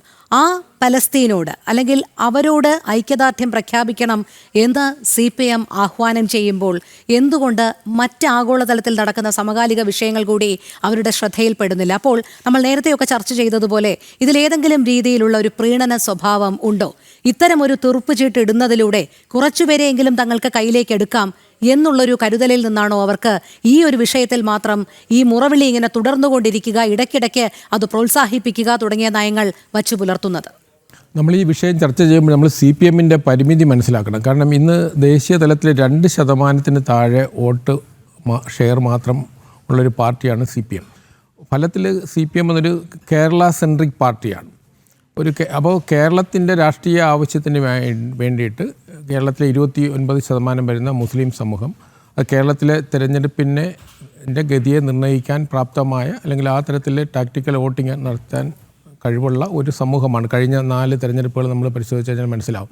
അപ്പോൾ അതിനുവേണ്ടി മാത്രമാണ് ഈ വിഷയങ്ങളെല്ലാം തന്നെ CPM തിരഞ്ഞെടുക്കുന്നത്. അതിന് ഇതിനൊരു ആഗോള തലത്തിലുള്ള ലക്ഷ്യമോ ആശയപരമായ ഒരു താല്പര്യമോ ഒന്നും ഇതിൻ്റെ പുറകില്ല. മാത്രമല്ല, നമ്മളിവിടെ ശരാശരി മലയാളികൾക്ക് ആരും അറിഞ്ഞൂടാത്തൊരു വിഷയം, 57ഓളം വരുന്ന ഇസ്ലാമിക രാജ്യങ്ങൾ, നമ്മൾ അതായത് OICയിൽ പെടുന്ന രാജ്യങ്ങളിൽ ബഹുഭൂരിപക്ഷം രാജ്യങ്ങളിൽ നിരോധിക്കപ്പെട്ടിട്ടുള്ളൊരു പാർട്ടിയാണ് കമ്മ്യൂണിസ്റ്റ് പാർട്ടി, പാകിസ്ഥാൻ ഉൾപ്പെടെ. അപ്പോൾ എടുത്തു പറയേണ്ട വസ്തുത, പാകിസ്ഥാനിന് വേണ്ടിയിട്ട് പ്രമേയം പാസ്സാക്കിയത് സപ്പോർട്ട് ചെയ്തുകൊണ്ട് പ്രമേയം പാസ്സാക്കിയ ഒരു പാർട്ടിയാണ് ഇന്ത്യൻ കമ്മ്യൂണിസ്റ്റ് പാർട്ടി. പാകിസ്ഥാൻ നിലവിൽ വന്ന് ആദ്യം ചെയ്തത് അവിടുത്തെ കമ്മ്യൂണിസ്റ്റ് പാർട്ടിയെ നിരോധിക്കലായിരുന്നു. അതുപോലെ ഇറാനിയൻ റവല്യൂഷന് ഏറ്റവും കൂടുതൽ പിന്തുണ കൊടുക്കുകയും ഇറാനിൽ സാമാന്യം ജനപിന്തുണയുള്ളൊരു പ്രസ്ഥാനമായിരുന്നു കമ്മ്യൂണിസ്റ്റ് പാർട്ടി. അപ്പം അയത്തുള്ള ഖൊയ്മനിയുടെ ഗവൺമെൻറ് അധികാരത്തിൽ വന്ന് ഒരു 6 മാസത്തിനുള്ളിൽ 10,000-കണക്കിന് കമ്മ്യൂണിസ്റ്റുകാരെയാണ് കൊന്നൊടുക്കിയത്. അപ്പോൾ ലോകത്തിലെ ബഹുഭൂരിപക്ഷം ഇസ്ലാമിക രാജ്യങ്ങളിൽ ഏതാനും ജനാധിപത്യ അല്ലെങ്കിൽ സെക്കുലർ ആയിട്ട് കണക്കാക്കുന്ന ചില രാജ്യങ്ങളൊഴിച്ച് മറ്റെല്ലാ സ്ഥലങ്ങളിലും കമ്മ്യൂണിസ്റ്റ് പാർട്ടിക്ക് പ്രവർത്തന സ്വാതന്ത്ര്യം പോലും ഇല്ല. അപ്പോൾ ആ തരത്തിൽ അപ്പം ഇസ്ലാമിക തീവ്രവാദത്തെയും രാഷ്ട്രീയത്തെയും ഒക്കെ സപ്പോർട്ട് ചെയ്യുന്നത് കേരളത്തിലെ നിലനിൽപ്പിന് വേണ്ടി കണ്ടാൽ മതി. മറ്റൊന്ന്, ഇസ്രായേലിനെ സംബന്ധിച്ചിടത്തോളം നമ്മൾ ഒരു രാജ്യം, നമ്മുടെ പൊളിറ്റിക്കൽ സയൻസിൽ നമ്മൾ ഒരു രാഷ്ട്രം എന്തിനാണ് രൂപപ്പെടുന്നത്, അതിൻ്റെ പ്രഖ്യാപിത ലക്ഷ്യമെന്ന് പറയുന്നത് പൗരന്മാരുടെ ജീവനും സ്വത്തിനും സംരക്ഷണം കൊടുക്കുക എന്നുള്ളതാണ്. അപ്പോൾ 1256 പേരെയാണ് 2023 ഒക്ടോബർ 7-ാം തീയതി ലോകം കണ്ട ഏറ്റവും വലിയ തീവ്രവാദ ആക്രമണത്തിലൂടെ ഹമാസ് കൊന്നൊടുക്കിയത്. അതിന് 252ഓളം പേരെ ബന്ദികളാക്കി കൊണ്ടുപോവുകയും ചെയ്തു. അപ്പോൾ നമ്മൾ 26 പേര് പഹൽഗാമിൽ കൊല്ലപ്പെടുമ്പോഴും നമ്മൾ പാകിസ്ഥാനിൽ ഓപ്പറേഷൻ സിന്ദൂറിലൂടെ നമ്മൾ സൈനിക നടപടി നടത്തിയ രാജ്യമാണ് നമ്മൾ. അപ്പോൾ ഇന്ത്യയെ സംബന്ധിച്ചിടത്തോളം 26 പേര് തീവ്രവാദികൾ കൊല്ലപ്പെട്ടപ്പോൾ നമ്മൾ പ്രതികരിച്ച രാജ്യമാണ്. അപ്പോൾ അവിടെ 1252 പേരെയാണ് കൊല്ലപ്പെട്ടതെന്ന് നോക്കണം. അപ്പോൾ അതിന് ഇതുവരെ ആയിട്ട് നേരത്തെ ഇവിടെ സൂചിപ്പിച്ചതുപോലെ തന്നെ ഈ വിഷയത്തെ എന്തുകൊണ്ട് ഹമാസ് ഇന്ന് ബന്ദികളാക്കുന്നവരെ തിരിച്ചു കൊടുക്കാനോ അല്ലെങ്കിൽ അത് ഒരു സമാധാനപരമായ രീതിയിലൂടെ ഈ അല്ലെങ്കിൽ സീസ് ഫയറിലേക്ക് എത്തുന്ന തരത്തിലേക്കുള്ളൊരു ശ്രമം നടക്കുന്നില്ല. മാത്രമല്ല അതിനുള്ള ശ്രമങ്ങളെയൊക്കെ തന്നെ പരാജയപ്പെടുകയുണ്ടായത്. ഇപ്പം അന്താരാഷ്ട്ര തലത്തിൽ വളരെയധികം നേതൃത്വം നൽകിയിരുന്ന ഖത്തർ ഉൾപ്പെടെയുള്ള രാജ്യങ്ങൾ, ഈജിപ്റ്റ് ഉൾപ്പെടെയുള്ള രാജ്യങ്ങൾ, അമേരിക്കയുടെ ഭാഗത്തു നിന്നൊക്കെ ആ തരത്തിലുള്ള ഇനിഷ്യേറ്റീവ്സ് ഉണ്ടായി. പക്ഷേ അതെല്ലാം തന്നെ പരാജയപ്പെട്ടത് എന്തുകൊണ്ടാണ്? അപ്പോൾ അതായത് ഹമാസ് എന്ന് പറയുന്നത് ഒരു സേനയല്ല, അത് സാധാരണക്കാരെ മറവിൽ അല്ലെങ്കിൽ അവരുടെ ഷീൽഡാക്കി ഉപയോഗിച്ചുകൊണ്ടാണ് ഹമാസ് പ്രതികരിക്കുന്നത്. അപ്പോൾ സ്വാഭാവികമായിട്ടും ഒരു സേന, ഇപ്പോൾ ഇസ്രയേൽ എന്ന് പറയുന്നത് ഒരു രാജ്യമാണ്, അവരുടെ ആർമിയാണ്. ഹമാസ് ഒരു ആർമിയല്ല, ഹമാസ് ഒരു യൂണിഫോം ഇട്ടൊരു സേനാവ്യൂഹവുമല്ല. അപ്പോൾ സാധാരണ ജനങ്ങളെ യഥാർത്ഥത്തിൽ ഹമാസ് കാരണമാണ് നിരപരാധികളായ കുട്ടികൾ അവിടെ കൊല്ലപ്പെടുന്നത്. അപ്പോൾ നമ്മൾ ഹമാസ് അല്ലെങ്കിൽ ഗാസയിൽ നടക്കുന്ന സാധാരണക്കാരൻ്റെ കൊലപാതകത്തിൽ നമ്മളെല്ലാവരും വേദനിക്കുന്നുണ്ട്. പക്ഷേ അതിൻ്റെ കാരണങ്ങളും കൂടെ നമ്മൾ ചർച്ച ചെയ്യപ്പെടണം. അപ്പോൾ ഹമാസിനെ പിന്തുണച്ചുകൊണ്ടുള്ള ഒരു സമര പരിപാടികളെ നമുക്ക് അംഗീകരിക്കാൻ കഴിയില്ല. അതേസമയം അവിടെ ശാശ്വതമായ സമാധാനത്തിന് വേണ്ടിയിട്ടുള്ള ശ്രമങ്ങളുണ്ടാവണം. ഹമാസ് അതിന് വിലങ്ങുതടിയാണ്. അതിനൊരു ഉദാഹരണം നമ്മുടെ അയൽരാജ്യമായ ശ്രീലങ്കയിൽ LTT എന്നുള്ള നമുക്കറിയാം, പ്രഭാകരൻ്റെ നേതൃത്വത്തിലുണ്ടായിരുന്ന പ്രസ്ഥാനം ഏതാണ്ട് 30 വർഷത്തോളം തമിഴ് ജനതയെ നശിപ്പിക്കുകയായിരുന്നു. വളരെയധികം എല്ലാ തമിഴ് ജനകീയ പ്രസ്ഥാനങ്ങളെയും സമാധാനപരമായ പ്രസ്ഥാനങ്ങളെയും മറ്റ് തീവ്രവാദ പ്രസ്ഥാനങ്ങളുൾപ്പെടെ എല്ലാത്തിനെയും കൊന്നൊടുക്കിയിട്ടാണ് LTT അവിടെ മുന്നേറിയത്. ഇന്ത്യയുടെ മുൻ പ്രധാനമന്ത്രി ഉൾപ്പെടെ അതിന് രക്തസാക്ഷി ആയതാണ് അതിൻ്റെ അടിസ്ഥാനത്തിൽ. അവസാനം എന്തുണ്ടായി? LTTയെ പൂർണ്ണമായിട്ടും അവിടെ നിന്ന് ഉന്മൂലനം ചെയ്തതിന് ശേഷമാണ് തമിഴ് ജനതയ്ക്ക് അവിടെ ഇന്ന് അവർ വിചാരിച്ച തരത്തിലുള്ള സ്വാതന്ത്ര്യം ലഭിച്ചില്ലെങ്കിൽ ഇപ്പോഴും ഒരു പരിധിവരെയെങ്കിലും മനുഷ്യാവകാശങ്ങൾ അവർക്ക് ലഭ്യമായത് LTTയെ പൂർണ്ണമായിട്ടും ഉന്മൂലനം ചെയ്തതിന് ശേഷം. അതുപോലെ ഹമാസിനെ പിന്തുണയ്ക്കുന്നത് നമ്മൾ തീവ്രവാദത്തെ ഏറ്റവും ശക്തമായ ഒരു തീവ്രവാദ പ്രസ്ഥാനമാണ് ഹമാസ്. അപ്പോൾ അതിനെ പിന്തുണയ്ക്കുന്നത് നമ്മൾ തീവ്രവാദത്തിന് പിന്തുണയ്ക്കുന്നത് പോലെയാണ്. ഇന്നിപ്പോൾ നമ്മൾ 2 ദിവസമായിട്ടുള്ളൂ. അപ്പം പാലസ്തീൻ ആക്ഷൻ എന്നുള്ള സംഘടനയെ ബ്രിട്ടൻ ഐകകണ്ഠേന ഏതാണ്ട് 26 പേരാണ്, അതിൽ പ്രധാനപ്പെട്ട പാർട്ടികളൊന്നും അതിന് പിന്തുണച്ചില്ല, പാർലമെൻറ്റ് അംഗീകരിക്കുകയുണ്ടായി. അപ്പം അവിടുത്തെ തീവ്രവാദ നിയമത്തെ അമെൻമെൻറ്റ് വരുത്തിക്കൊണ്ട് നിരോധിക്കുകയുണ്ടായി ഈ 2 ദിവസത്തിന് മുന്നേ. അപ്പം ബ്രിട്ടനിൽ കാരണം ലോകം മുഴുവനും ഇവർ വലിയ ഹ്യൂജ്, അപ്പോൾ അതിൻ്റെ ഒരു സാമ്പത്തികമായിട്ട് അവർക്ക് കിട്ടുന്ന ഫണ്ടിങ് ഉണ്ട്. അപ്പോൾ ഈ ഹമാസിൻ്റെ അല്ലെങ്കിൽ പാലസ്തീൻ്റെ പേരിൽ ലോകം മുഴുവനും ഇവർക്ക് ലഭിക്കുന്ന സാമ്പത്തിക സഹായമുണ്ട്. പല മേഖലകളിൽ നിന്നും പല രാജ്യങ്ങളിൽ നിന്നും കിട്ടുന്ന സാമ്പത്തിക സഹായമുണ്ട്. അതിന് വേണ്ടിയിട്ടുള്ള സംഘടനകൾ വർക്ക് ചെയ്യുന്നുണ്ട്. അപ്പോൾ ഇത് ശക്തമായി ഇതെല്ലാം തുറന്നു കാണിച്ചുകൊണ്ടാണ് ബ്രിട്ടീഷ് പാർലമെൻറ്റിൽ നടന്ന ചർച്ചയിൽ ഇവർക്ക് ലഭിക്കുന്ന വരുമാനത്തെക്കുറിച്ച് വളരെ ഡീറ്റെയിൽ ആയിട്ട് പറയുന്നുണ്ട്. അപ്പം ആ തരത്തിൽ നമ്മൾ ലോക രാഷ്ട്രീയ താല്പര്യത്തിന് വേണ്ടിയിട്ട് പാലസ്തീനിയൻ ജനതയെ ബലിയാടാക്കുകയാണ് ഇവിടെ ചെയ്യുന്നത്. അതുകൊണ്ട് ഹമാസിന് പിന്തുണ കൊടുത്തുകൊണ്ടുള്ള ഏതൊരു സത്യാഗ്രഹ സമരത്തെയും നമുക്ക് പിന്തുണയ്ക്കാൻ കഴിയില്ല. അതേസമയം പാലസ്തീനിയൻ ജനതയ്ക്കും അതുപോലെ ഈ മേഖലയിൽ ഇസ്രയേലിലെ ജനതകൾക്കും സമാധാനമുണ്ടാകുന്ന ഒരു ശാശ്വത പരിഹാരമാണ് അവിടെ ഉണ്ടാകേണ്ടത്. അപ്പോൾ കേരളത്തിലെ CPMനെ സംബന്ധിച്ചിടത്തോളം കേരളത്തിലെ വോട്ട് ബാങ്ക് രാഷ്ട്രീയത്തിൽ നിന്ന് നോക്കിയപ്പോൾ അതുകൊണ്ടാണ് ഞാൻ നേരത്തെ സൂചിപ്പിച്ചത്, ഇപ്പോൾ നിങ്ങൾക്ക് വെരിഫൈ ചെയ്യാവുന്നതേ ഉള്ളൂ. ഇപ്പോൾ നിങ്ങൾ ട്വിറ്ററിൽ അതായത് Xൽ നമ്മളിപ്പം പരിശോധിച്ച് കഴിഞ്ഞാൽ CPMൻ്റെയും MA ബേബിയുടെ 2 പേരുടെയും പോസ്റ്റിങ്ങിൽ ഏതാണ്ട് 5000-ന് താഴെ മാത്രമാണ് വ്യൂവേഴ്സ് പോലും ഉണ്ടായിട്ടുള്ളത്. അപ്പോൾ ഇത് എന്ത് സ്വാധീനമാണ് നമ്മുടെ രാജ്യത്തുണ്ടാകാൻ പോകുന്നത്? നമ്മളിപ്പോൾ കേരളത്തിലായതുകൊണ്ട് നമ്മൾ ചർച്ച ചെയ്തത്, ഞാനതാണ് ആദ്യമേ സൂചിപ്പിച്ചത്. അങ്ങനെയാണെങ്കിൽ അവർ ആദ്യം ചെയ്യേണ്ടതെന്ന് കൈരളി ചാനൽ ഇന്ന് അരമണിക്കൂർ, ഇന്ന് ഈ ആഴ്ച ഒരു 6 ദിവസം കൈരളി ചാനലിൻ്റെ സംപ്രേഷണം ഈ 9-നും 9:30-ക്കും നിർത്തിവെക്കുകയാണെങ്കിൽ നമുക്ക് ഇതിനൊരു ആത്മാർത്ഥത ഉണ്ടെന്ന് കാണിക്കും. ഇത് നമ്മുടെ മുസ്ലിം സമൂഹത്തെ പറ്റിക്കാൻ വേണ്ടിയിട്ട്, വോട്ട് ബാങ്ക് രാഷ്ട്രീയത്തിന് വേണ്ടിയിട്ടുള്ള ഒരു അടവ് നയമായിട്ട് നമ്മൾ കണ്ടാൽ മതി. അതിനപ്പുറം ഇതിനൊരു യാതൊരു താത്വികമായ തലത്തിലോ അല്ലെങ്കിൽ ആശയപരമായ തലത്തിലോ ഇത് ചർച്ച ചെയ്യേണ്ട ആവശ്യമില്ലെന്നാണ് എൻ്റെ അഭിപ്രായം. അത് തീർച്ചയായും. ശ്രീ സതീഷ് വസന്ത്, നേരത്തെയും ആ ചോദ്യത്തിന് താങ്കൾ ഉത്തരം പറഞ്ഞില്ല. ഇന്ന് പാർട്ടി ചാനൽ 9 മുതൽ 9:30 വരെ നിശബ്ദമായിരിക്കുമോ എന്നുള്ള കാര്യത്തിൽ? അല്ല രോഹിണി, നമ്മളൊരു ഒരു ആശയം വയ്ക്കുന്നു, ജനങ്ങളുടെ മുമ്പേ CPM ആശയം വയ്ക്കുന്നു, അതിൻ്റെ അഖിലേന്ത്യാ സെക്രട്ടറി വയ്ക്കുകയാണ്. നമ്മൾ ഒരു 9 തൊട്ട് 9 വരെ നമ്മൾ ഇത് ഫോണുകളും അതുപോലെ തന്നെ കമ്പ്യൂട്ടർ, ലാപ്ടോപ്പ്, ഡെസ്ക്ടോപ്പ് ഇതൊക്കെ നിർത്തി വെച്ചുകൊണ്ട് നമുക്കൊരു ഐക്യദാർഢ്യം പ്രഖ്യാപിക്കുന്നു പറയുന്നത്. ഇപ്പം നിങ്ങളിപ്പം ഇങ്ങനെയൊക്കെ പറഞ്ഞു കഴിഞ്ഞാൽ നമുക്ക് അത് പ്രായോഗികമല്ല. കാരണം അതെ, താങ്കൾക്കും അറിയാം, ഞങ്ങൾക്കും അറിയാം. കാരണം 9 മണി എന്ന് പറയുന്നത് ഒരു ചാനലിനെ സംബന്ധിച്ചിടത്തോളം പ്രൈം ടൈം ആണല്ലോ. അപ്പോൾ നേരത്തെ പറഞ്ഞതുപോലെ നിരവധി പരസ്യങ്ങളുണ്ട്, അവരെയൊന്നും പിണക്കാൻ പറ്റില്ല, വരുമാന മാർഗമാണ്. അപ്പോൾ അതൊക്കെ നമുക്ക് ഒരു വശത്ത് മാറ്റിവെക്കാം. സാധാരണക്കാർ അങ്ങനെ മൊബൈൽ ഫോണൊക്കെ അണച്ച് സ്വിച്ച് ഓഫ് ചെയ്ത് ലാപ്ടോപ്പ് ഒക്കെ അണച്ച് അങ്ങനെ അരമണിക്കൂർ ഇരിക്കട്ടെ, അതിൽ കവിഞ്ഞുള്ള ഐക്യദാർഢ്യമൊക്കെ മതി എന്നുള്ളതാണല്ലേ. എത്താം താങ്കളിലേക്ക്, ഒരു ചെറിയ ഇടവേളയിലേക്ക് പോകേണ്ടതുണ്ട്.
തിരികെ ചർച്ചയിലേക്ക്. ഡോക്ടർ ആരിഫ് ഹുസൈൻ, ഇവിടെ CPM ആഹ്വാനം ചെയ്ത ഈ സമരമുറയിൽ അവർക്ക് ആശയപരമായ എന്ത് ലക്ഷ്യമാണുള്ളത്? പ്രത്യേകിച്ച് ആഗോളതലത്തിൽ ഏതെങ്കിലും രീതിയിലുള്ള ഒരു പ്രതിഫലനം ഇതിലൂടെ സൃഷ്ടിക്കാൻ കഴിയും എന്ന് കരുതുന്നുണ്ടോ? കാരണം MA ബേബിയെ പോലെയുള്ള ഒരു മുതിർന്ന നേതാവ് ഇത്തരത്തിലുള്ള ഒരു സമരമുറ ആഹ്വാനം ചെയ്യുമ്പോൾ ഒരുപക്ഷെ അദ്ദേഹം സ്വന്തമായി സ്വകാര്യമായി താൻ ഉദ്ദേശിക്കുന്ന രീതിയിൽ കാര്യങ്ങൾ നടക്കുമോ എന്നുള്ളത് ചിന്തിക്കാതിരിക്കാൻ വഴിയില്ല.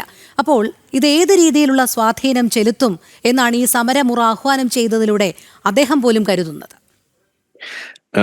കൈരളി TV ഏതായാലും 9 മണി മുതൽ 9:30 വരെ ഓഫാക്കാൻ കഴിയില്ല എന്ന് പറഞ്ഞതുകൊണ്ട് ഞാൻ ഏതായാലും ഇദ്ദേഹത്തെ ഒരു 9:07 ആകുമ്പോൾ ഞാനൊന്ന് വിളിക്കുന്നുണ്ട് ഇദ്ദേഹത്തിന്റെ ഫോൺ നമ്പറിലേക്ക്. ഇദ്ദേഹം ഫോൺ ഓഫാക്കിയിട്ടുണ്ടോന്നെങ്കിലും എനിക്കൊന്ന് ചെക്ക് ചെയ്യേണ്ടതുണ്ട്. അതൊരു വശത്ത് നിൽക്കട്ടെ. ഇനി ഈ പറഞ്ഞ ഇതിന്റെ ഉദ്ദേശം എന്തായിരിക്കും എന്ന് ചോദിച്ചു കഴിഞ്ഞാൽ, സത്യത്തിൽ ഇപ്പൊ നമ്മൾ CPM എന്ന് പറയുന്ന ഒരു പാർട്ടിയും അവരുടെ പ്രവർത്തന രീതിയും നമ്മൾ പറയുമ്പോൾ നമ്മളെ മനസ്സിലേക്ക് ആദ്യം വരുന്നത് എന്താണ്? ബക്കറ്റ് പിരിവാണ്. എന്ന് വെച്ചാൽ പിച്ച എടുക്കുക. ഇതാണ് അവരുടെ പ്രധാനപ്പെട്ട ഹോബി അല്ലെങ്കിൽ അവരുടെ പ്രവർത്തന രീതി എന്ന് പറയുന്നത്. ഈ പറയുന്ന ഗാസയിൽ നടക്കുന്നതും ഈ സാധനം തന്നെ ഒരു യാചക മാഫിയാണ് സത്യത്തിൽ ഈ പറയുന്ന സംഗതി എന്ന് പറയുന്നത്. ഇതാണ് അവിടെ നടന്നുകൊണ്ടിരിക്കുന്നത്. ഈ ഗാസ എന്ന് പറയുന്ന പ്രദേശത്ത് ഈ ഹമാസ് നടത്തിക്കൊണ്ടിരിക്കുന്നത് കാലങ്ങളായിട്ടുള്ള ഒരു യാചനയാണ് നടത്തിക്കൊണ്ടിരിക്കുന്നത്. ഇതൊരു യാചക മാഫിയായിട്ട് മാറിയിട്ട് UN മുടിച്ചുകൊണ്ടിരിക്കുകയാണ്. UNRWA എന്ന് പറയുന്ന ഒരു സംഘടന അവിടെ ഉണ്ടാക്കിയിട്ട് അതിൻ്റെ തൊഴിലാളികൾ പോലും ഈ പറയുന്ന ഒക്ടോബർ 7 പങ്കെടുത്തിരുന്നു. റിപ്പോർട്ട് ഇവിടെ ഉണ്ട്. എന്നിട്ട് അവരെ പിടിച്ച് ഇവിടെ കോടതിയിൽ ഹാജരാക്കിയപ്പോൾ US അവർ പറഞ്ഞെന്താണ് അവിടെ UN കോടതിയിൽ, അതായത് ഞങ്ങൾ UN തൊഴിലാളികളായതുകൊണ്ട് ഞങ്ങൾക്ക് ഇമ്മ്യൂണിറ്റി വേണം, ട്രയലിൽ നിന്ന് ഒഴിവാക്കി തരണമെന്നാണ് പറഞ്ഞത്. സാധിക്കില്ല എന്ന് പറഞ്ഞ് അവിടെ നിർത്തി, കോടതി അവിടെ തടയിട്ടു. ഇതാണ് അവിടെ നടക്കുന്നത്. കാരണം ഇതേ UNRWA UN കീഴിലുള്ള UNRWA തൊഴിലാളികളാണ് ഈ ഒക്ടോബർ 7 അവിടെ പോയിട്ട് ഈ അക്രമം മുഴുവൻ കാണിച്ചത്, ഈ ബലാത്സംഗം വരെ ചെയ്തത്. ഇതാണ് നമ്മൾ കാണുന്നത്. അപ്പോൾ ഈ ഒരു യാചക മാഫിയ ആയിട്ടുള്ള ഈ ഹമാസ് കൂട്ടവും ഹമാസ് തീവ്രവാദികളും ഈ കേരളത്തിലെ ഈ CPM എന്ന് പറയുന്ന മറ്റൊരു യാചക പാർട്ടിയും ഇത് രണ്ടും കൂടി ചേരുമ്പോൾ ഇതിൽ എന്തായിരിക്കും ഇതിന് ഉദ്ദേശം എന്ന് നിങ്ങൾക്ക് ഇനി കൂടുതൽ ആലോചിക്കണോ? കാരണം ഇവരുടെ നിലനിൽപ്പ് എന്ന് പറയുന്നത് ഈ സമ്പത്തും ഈ പറയുന്ന ആൾബലവും തന്നെയാണ്. ഇത് ഉണ്ടാക്കണം എന്നുണ്ടെങ്കിൽ സമ്പത്ത് വേണം, സമ്പത്ത് വേണമെങ്കിൽ ആൾബലം വേണം. അതിനെന്ത് വേണം? ഇത്തരത്തിലുള്ള വ്യാജമായ കെട്ടുകഥകളുടെ പുറത്തുള്ള സാധനങ്ങളെ കെട്ടിപ്പൊക്കി അതിൻ്റെ പേരിൽ ആളെ കൂട്ടി ഇതേപോലെ പ്രചരണവും പ്രകടനവും നടത്തി ആളെ പറ്റിക്കുക. ഇതാണ് ഇവരുടെ പരിപാടി. അതിനു വേണ്ടിയിട്ട് ഒരു ഫേക്ക് ആയിട്ടുള്ള ഒരു ഹ്യൂമാനിറ്റേറിയൻ ബോധം ഇവിടെ ഇറക്കി വെക്കുക, ഇറക്കുമതി ചെയ്യുക. അതിനു വേണ്ടിയിട്ടുള്ള സാധനങ്ങൾ തപ്പി നടക്കുന്ന ഒരു കൂട്ടമാണ് ഇവർ. ഇവിടെ ഇപ്പോൾ കൊണ്ടുവച്ചിരിക്കുന്നത് എന്താണ്? അക്രമ രാഷ്ട്രീയത്തോട് ഈ പറയുന്ന എന്താണ് ഇതുപോലെ യുദ്ധത്തിലുണ്ടാവുന്ന പ്രശ്നത്തോടുള്ള ഒരു പ്രതികരണം, ആളുകളെ കൊന്നു തള്ളുന്നതിനോടുള്ള പ്രതികരണം എന്നാണ് പറയുന്നത്. പക്ഷേ ഇതേ ആളുകളാണ്, നേരത്തെ ഞാൻ ചോദിച്ചു, ഉക്രൈനിനൊപ്പം നിൽക്കുന്നതിന് പകരം റഷ്യയോടൊപ്പമാണ് നിന്നത്, ചൈനയോടൊപ്പമാണ് നിന്നത്, ഉയ്ഗൂർ മുസ്ലിങ്ങളോടൊപ്പം നിൽക്കുന്നതിന് പകരം മറ്റുള്ള സംഗതികളിലെല്ലാം ഇവർ നിശബ്ദരായിരുന്നു. ഈ വാർത്തകൾ പോലും അവർ കേട്ടിട്ടില്ല. ഇവിടെ നമ്മൾ പറയുമ്പോൾ ഇസ്രായേൽ ഇത്ര നാളും കൊന്നു തള്ളിയിട്ടുള്ള പാലസ്തീനിയൻസിനെ കണക്കെടുത്താൽ അത് മറ്റുള്ള സ്ഥലങ്ങളിൽ ഇപ്പോൾ യമനിലും അതുപോലെ നമ്മളുടെ അഫ്ഗാനിസ്ഥാനിലും അല്ലെങ്കിൽ സിറിയയിലും കൊല്ലപ്പെട്ടുള്ള ആളുകളെ കണക്കെടുത്ത് കഴിഞ്ഞാൽ എത്ര ടൈംസ് വരുമെന്ന് നിങ്ങൾ ആലോചിക്കുക. അവിടെ നമ്മൾ ആലോചിക്കേണ്ടത് അത് ടാർഗറ്റഡ് ആയിട്ടുള്ള കില്ലിംഗ് ആണ്, ജനോസൈഡാണ് പലയിടത്തും നടത്തിയിരിക്കുന്നത്. ഇസ്രായേൽ അതല്ല.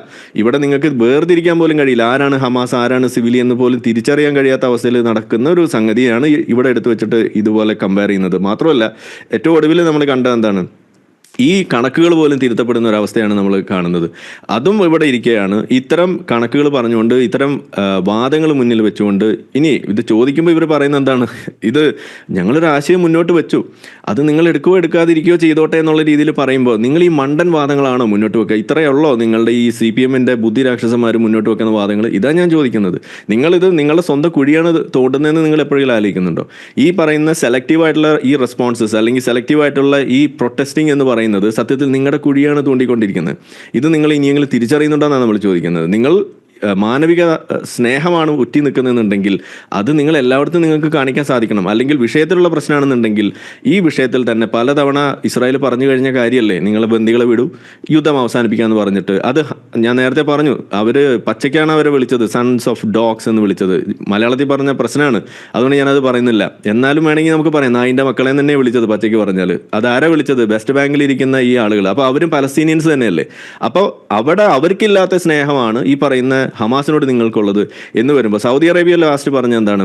ഈ ഗാസയിൽ നിന്നും ഹമാസ് ആയുധം വെച്ച് അവർ അധികാരത്തിൽ നിന്ന് ഒഴിഞ്ഞാൽ മാത്രമാണ് ബാക്കിയുള്ള കാര്യങ്ങളായിട്ട് മുന്നോട്ട് പോകുള്ളൂ എന്ന് സൗദി അറേബ്യ പോലും പറയുന്ന ഒരു അവസ്ഥയിലേക്ക് വന്നിട്ടുണ്ടെങ്കിൽ നിങ്ങൾ ആരെ പ്രീണിപ്പിക്കാൻ വേണ്ടിയിട്ടാണ്, നിങ്ങൾ എന്ത് കണ്ടിട്ടാണ് ഈ പറയുന്ന സാധനം ചെയ്യുന്നത്? നിങ്ങൾ ഇനിയെങ്കിലും ചോദിക്കുക. ഇതാണ് സ്വയം ചോദിക്കേണ്ടതെന്നാണ് ഞാൻ പറയുക. ഇത് നിങ്ങളുടെ കള്ളി മുഴുവൻ വെളിച്ചത്തായി, നിങ്ങളൊരു നീലക്കുറുക്കനാണെന്നുള്ളത് ഇവിടെ നാട്ടുകാർക്ക് മനസ്സിലായിട്ടുണ്ട് എന്നുള്ളതിനാണ് പറയുന്നത്. അപ്പോൾ ഇതിൻ്റെ ഉദ്ദേശം എന്താണെന്ന് ചോദിച്ചു കഴിഞ്ഞാൽ അവരുടെ നില ഉറപ്പിക്കാനും അവർക്ക് സമ്പത്ത് കണ്ടെത്താനും വേണ്ടിയിട്ടുള്ള ഒരു കുറുക്ക് വഴി മാത്രമാണ്. അത് തന്നെയാണ് ഹമാസും ചെയ്യുന്നത്, അത് തന്നെയാണ് CPM ചെയ്യുന്നത്. രണ്ടും പിച്ചെടുക്കൽ തന്നെയാണ്, യാചന തന്നെയാണ് നടത്തുന്നത്. ഇത് രണ്ടും ഒരു യാചക മാഫിയാണെന്ന് പറയേണ്ടി വരുന്നത് അതുകൊണ്ട് തന്നെയാണ്. അതെ, ശ്രീ വിദ്യാസാഗർ ഗുരുമൂർത്തി, ഹമാസ് അന്ന് തുടങ്ങി വെച്ചത് ഇന്ന് എവിടെ എത്തിച്ചേർന്ന് നിൽക്കുന്നു എന്നുള്ളത് കണ്ടതാണ്. അതായത് ഇസ്രായേലിന്റെ ഭാഗത്തു നിന്ന് കനത്ത തിരിച്ചടി ഏറ്റുവാങ്ങി എന്നല്ല, എവിടെയൊക്കെ തങ്ങൾക്ക് അസ്വസ്ഥത സൃഷ്ടിക്കാനുള്ള ഭീകര സംഘടനകളുണ്ടോ അവിടേക്കൊക്കെ ഇസ്രായേൽ പിന്നീട് തുടർന്നും ലക്ഷ്യം വയ്ക്കുന്നത് നമ്മൾ കണ്ടതാണ്. ഒരുപക്ഷെ ഭീകരത ഉന്മൂലനം ചെയ്യും, ഞങ്ങളുടെ ജനങ്ങളുടെ സമാധാനമാണ് ഞങ്ങളുടെ ലക്ഷ്യം എന്ന് ഉറക്കെ പ്രഖ്യാപിച്ചുകൊണ്ടാണ് ഇസ്രായേൽ പിന്നീട് ഓരോ ചുവടും മുന്നോട്ട് വെച്ചത്. അവിടെയൊക്കെ ഹമാസ് സ്വീകരിച്ചത് ആശുപത്രി കെട്ടിടങ്ങൾക്ക് അടിയിൽ ഇവരുടെ ഭീകര കേന്ദ്രങ്ങൾ സൃഷ്ടിക്കുക, അതോടൊപ്പം സാധാരണക്കാരെയും കുഞ്ഞുങ്ങളെയും ഒക്കെ മനുഷ്യ കവചമാക്കി നിർത്തിക്കൊണ്ട് അതിനുള്ളിൽ ഈ ഭീകരർ ഒളിച്ചു താമസിക്കുക, ഇതൊക്കെയാണ് അവർ അവലംബിച്ച നയം.